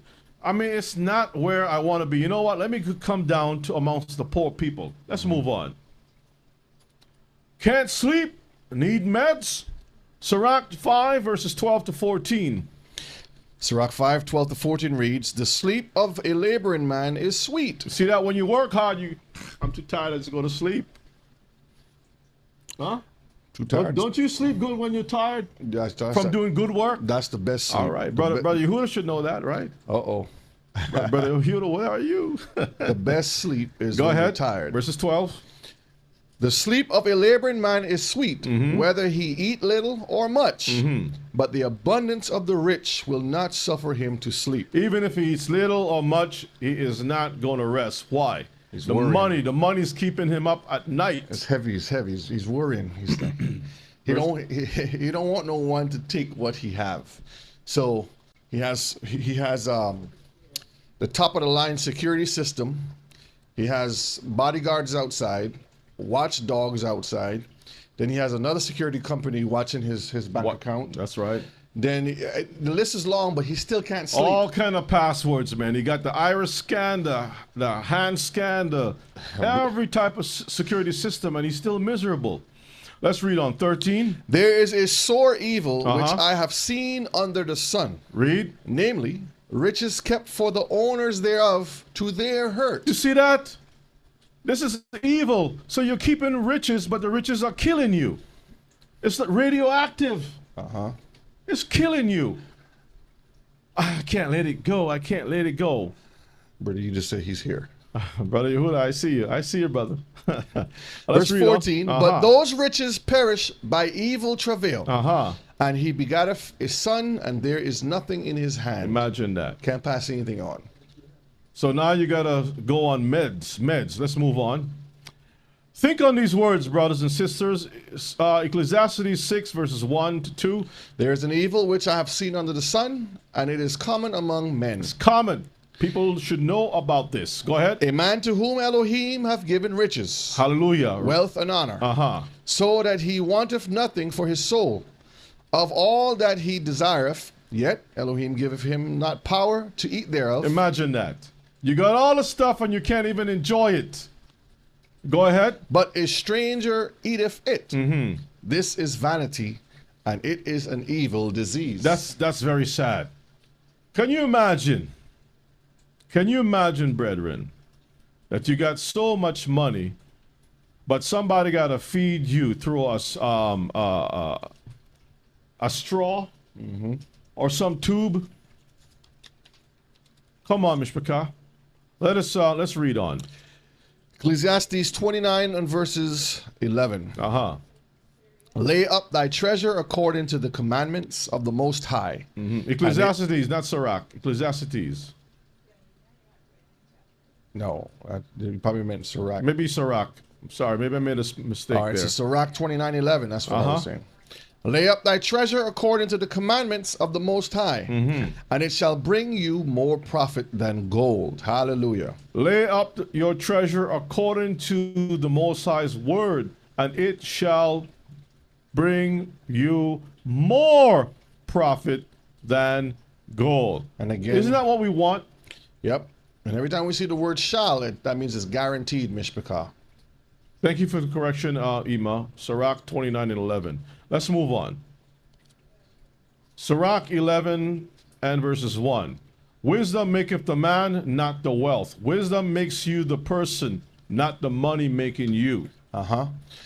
Wisdom lifteth up the head of him that is of low degree, and maketh him to sit among great men. Verses 4. Boast not of your clothing and remnant, and exalt not thyself in the day of honor. For the works of Yahuwah are wonderful. It's wonderful. And his works among men are hidden. See that? So he The Most High is going to build you up. Don't let it be your clothing that dictates who you are. Let it be the Most High. Verses 5. Many kings have sat down upon the ground. See that? A lot of kings have lost their position. Nebuchadnezzar is a good example. Read. And one that was never thought of hath worn the crown. Joseph is a good example of that. Yep. You see that? Daniel got raised up. Remember that.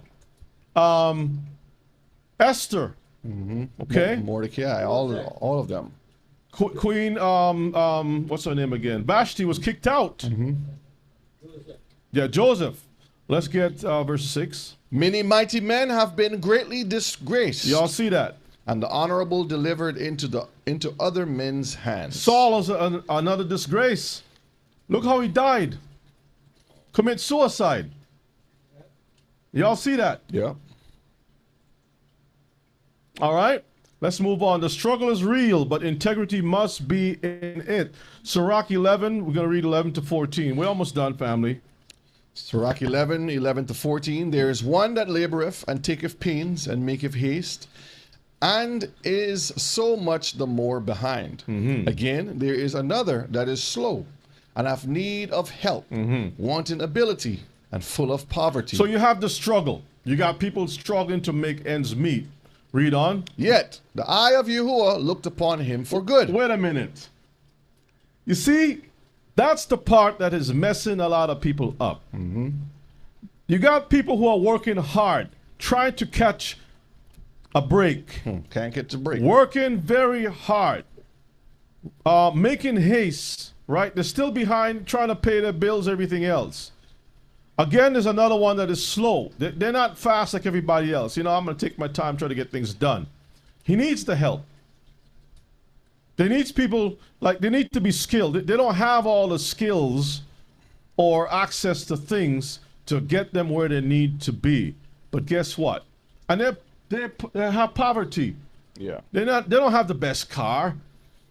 You know what I mean? The dirty seats. Well, brother, you should keep your seats clean, whether you're poor or not, right? But they're trying. They're trying. And you're saying, I don't want to go with him because his car might dirty up my nice clothes, my nice this and that. his clothes might, the spring in his seat might tear my nice clothes. But the Bible says, yet what? Read it again. Yet. It says, yet the eye of Yahuwah looked upon him for good. For what? For good. Your eyes is on that person for evil, but the Most High eyes is on that person for good. Read on. And set him up from his low estate. See that? Only a matter of time. You see, so you running fast like the bunny, and the other brother's like the turtle, moving slow. Slow and steady. The fast one, the end is like some of those people that we saw. The Prince. Prince was a confused Hebrew. Michael Jackson. Whitney Houston. A bunch of confused people. Yeah. He don't know if he's black or white. The other one don't know what gender he is. His guitar was like some sweet, confused thing. Oh, my raspberry beret. What's wrong with you, brother? Slap that nonsense out. Talking about a little red Corvette. What's wrong with you with high heels dancing on the thing? The spirit of Sodom was touching him. Paisley, all over the place. All right, verse 13. And lifted up his head from misery, so that many that saw it marvel at him. Prosperity and adversity, life and death, poverty and riches come of Yahuwah. The Most High will set you up or take you down, That's right. brethren. Okay, let's move on.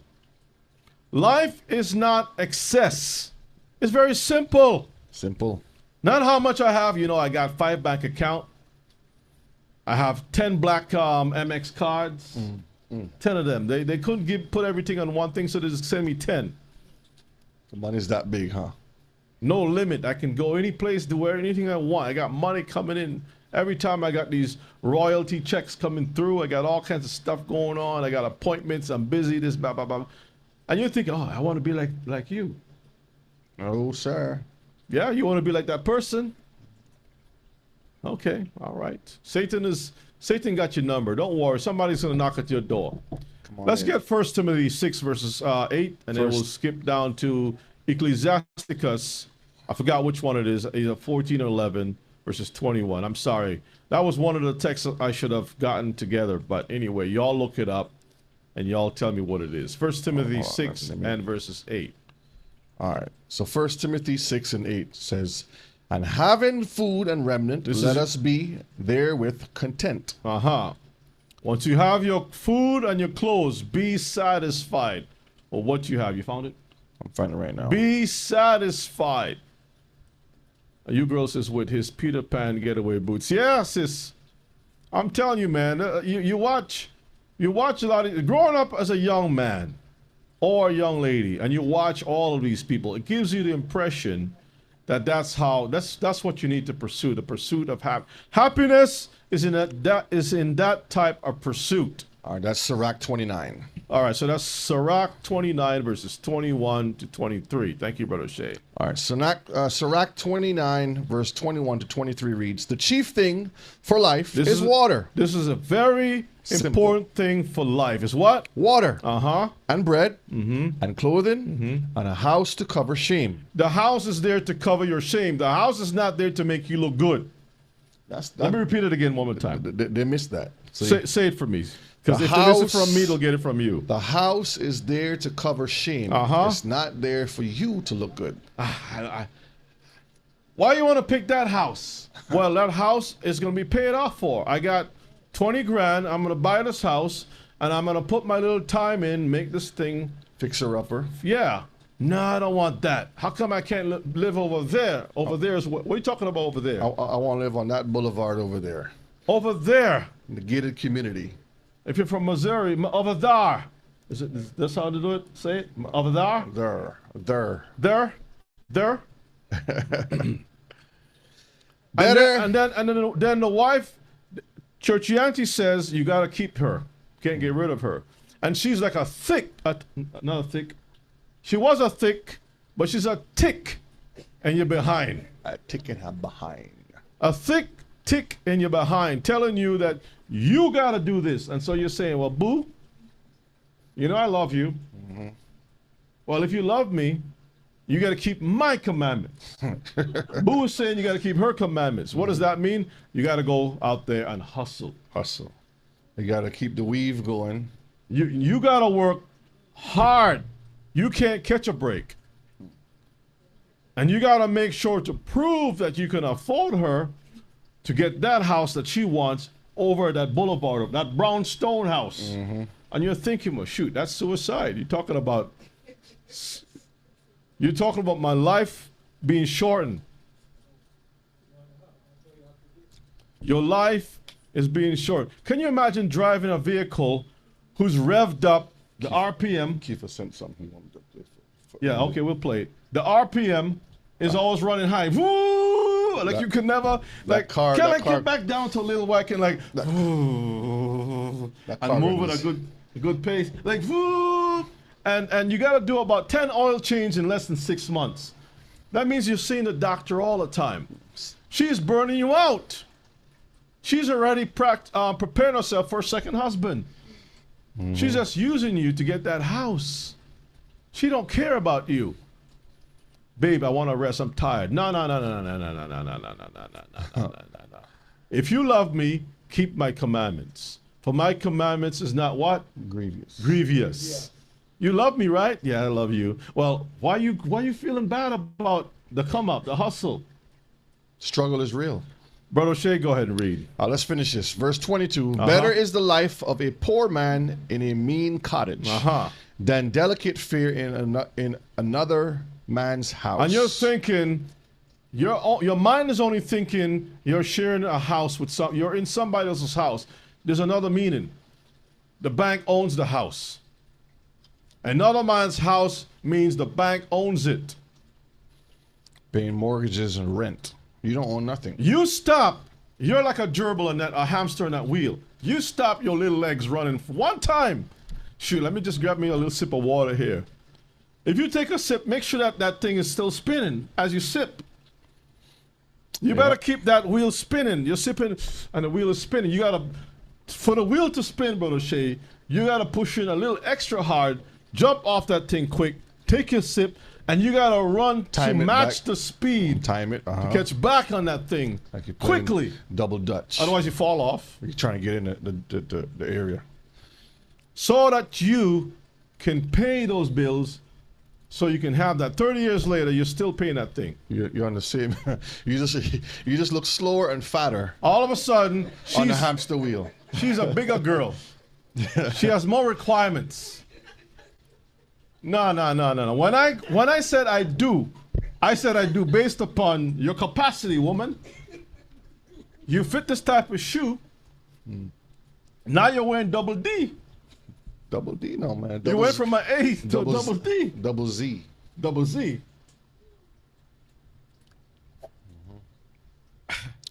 And I can't carry you, babe. I used to carry you. I used to put you on my shoulder. I can't even carry you. I gotta look at you.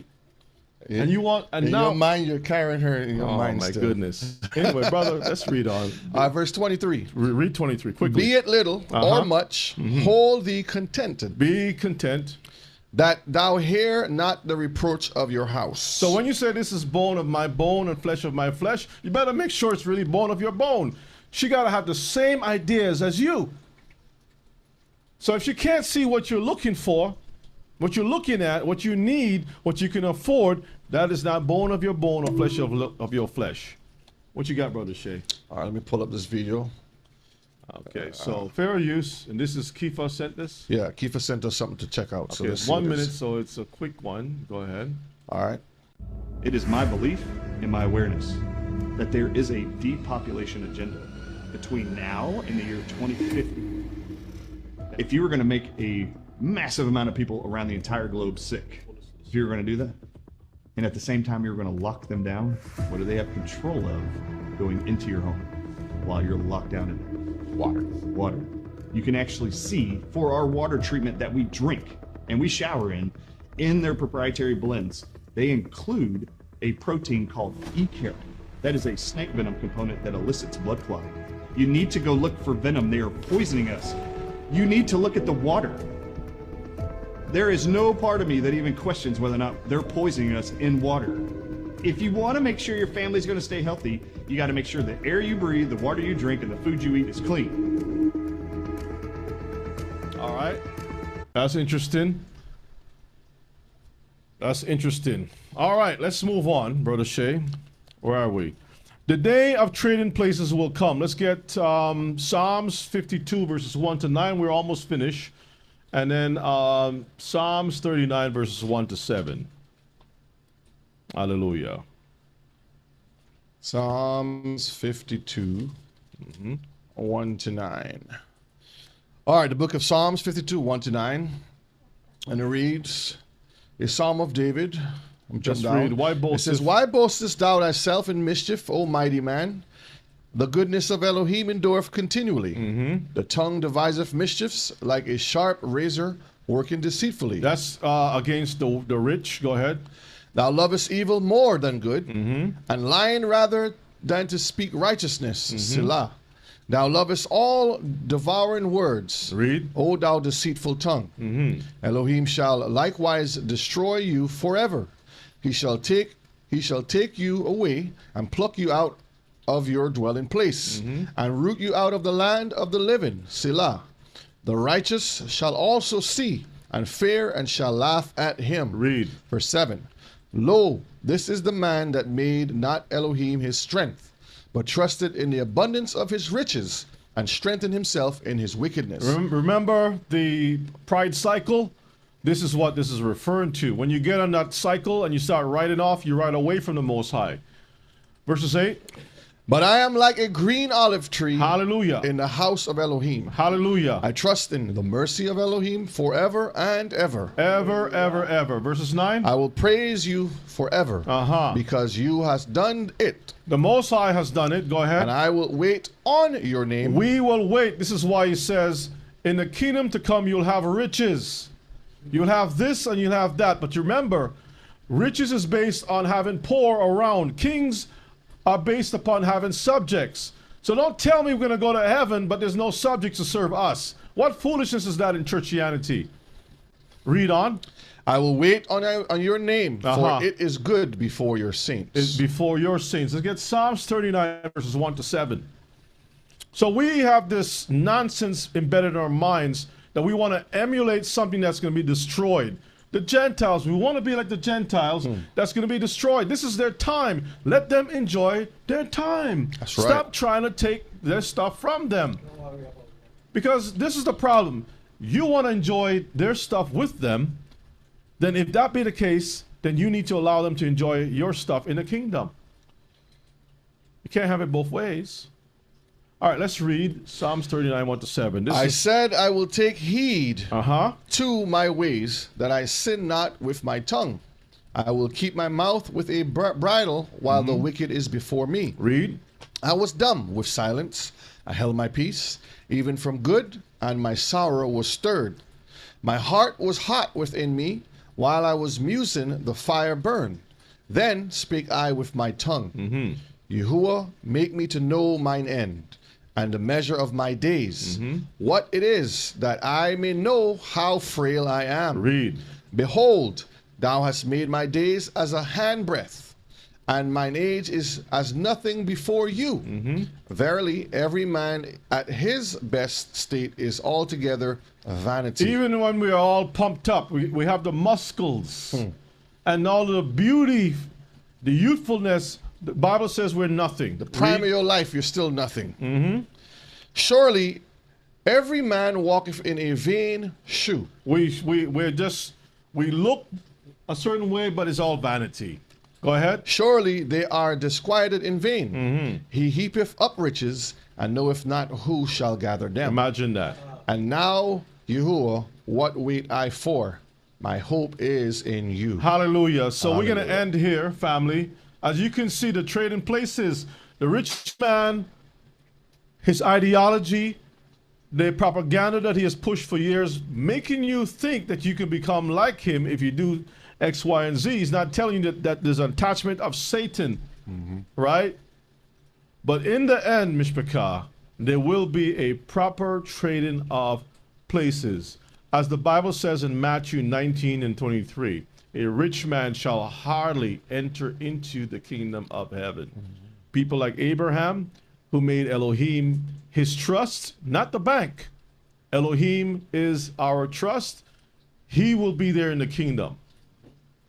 But the rich, who made mammon, friends, everything else, his own self, the value of how things should be valued, he's going to be lost. So with that said, I want to thank you all for being out with us for today's broadcast. Brother Shay, any final words? Just serve the Most High, Mishpachah. It's simple. Very simple. We don't need too much. All we need to do is depend on him, especially now in the times that we're living in. We're seeing a lot of crazy things coming to pass. Just be prepared. Teach That's your right. families. Learn the Torah, keep the Torah, serve the Most High, do it quietly, meaning don't go out there and cause problems. Hallelujah. Elder, any final words? Praises, all praises. That was an excellent class. Teacher, all praise to the Most High. Hallelujah. All right, well, let's get ready to close out, Mishpachah.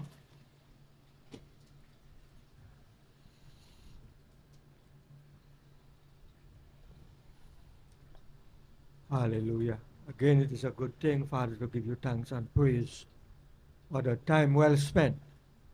Father, nothing better can be done for us but to spend the time in Torah and to love you and keep all your commandments. We thank you. We appreciate everything that was said and done today. We pray, Holy Father, that thou may remember all those that are not feeling well, to bless them and heal their bodies, that they too may be healed, and give you thanks and praise. I pray, Father, on the behalf of our teacher, I pray that thou may bless him, and also by the young Oshe as they get together and give us the words. We pray that thou may bless them. Bless the offerings that was given, that is given. We pray that thou may also bless all that give, and those that could not give, we pray that thou may provide for them that another time, that all we have to give. Bless the food we are about to eat. Help that everything will be well, that we will enjoy it and give you thanks and praise, because we love you and give you thanks and praise. Through your Son Yeshua we pray. Amen. Amen. That the Words of our mouth, meditation of our hearts, be acceptable in your sight. Oh, yeah. Our strength and our Redeemer. Love you all. Stay strong, stay sharp. Until next time, we say shalom.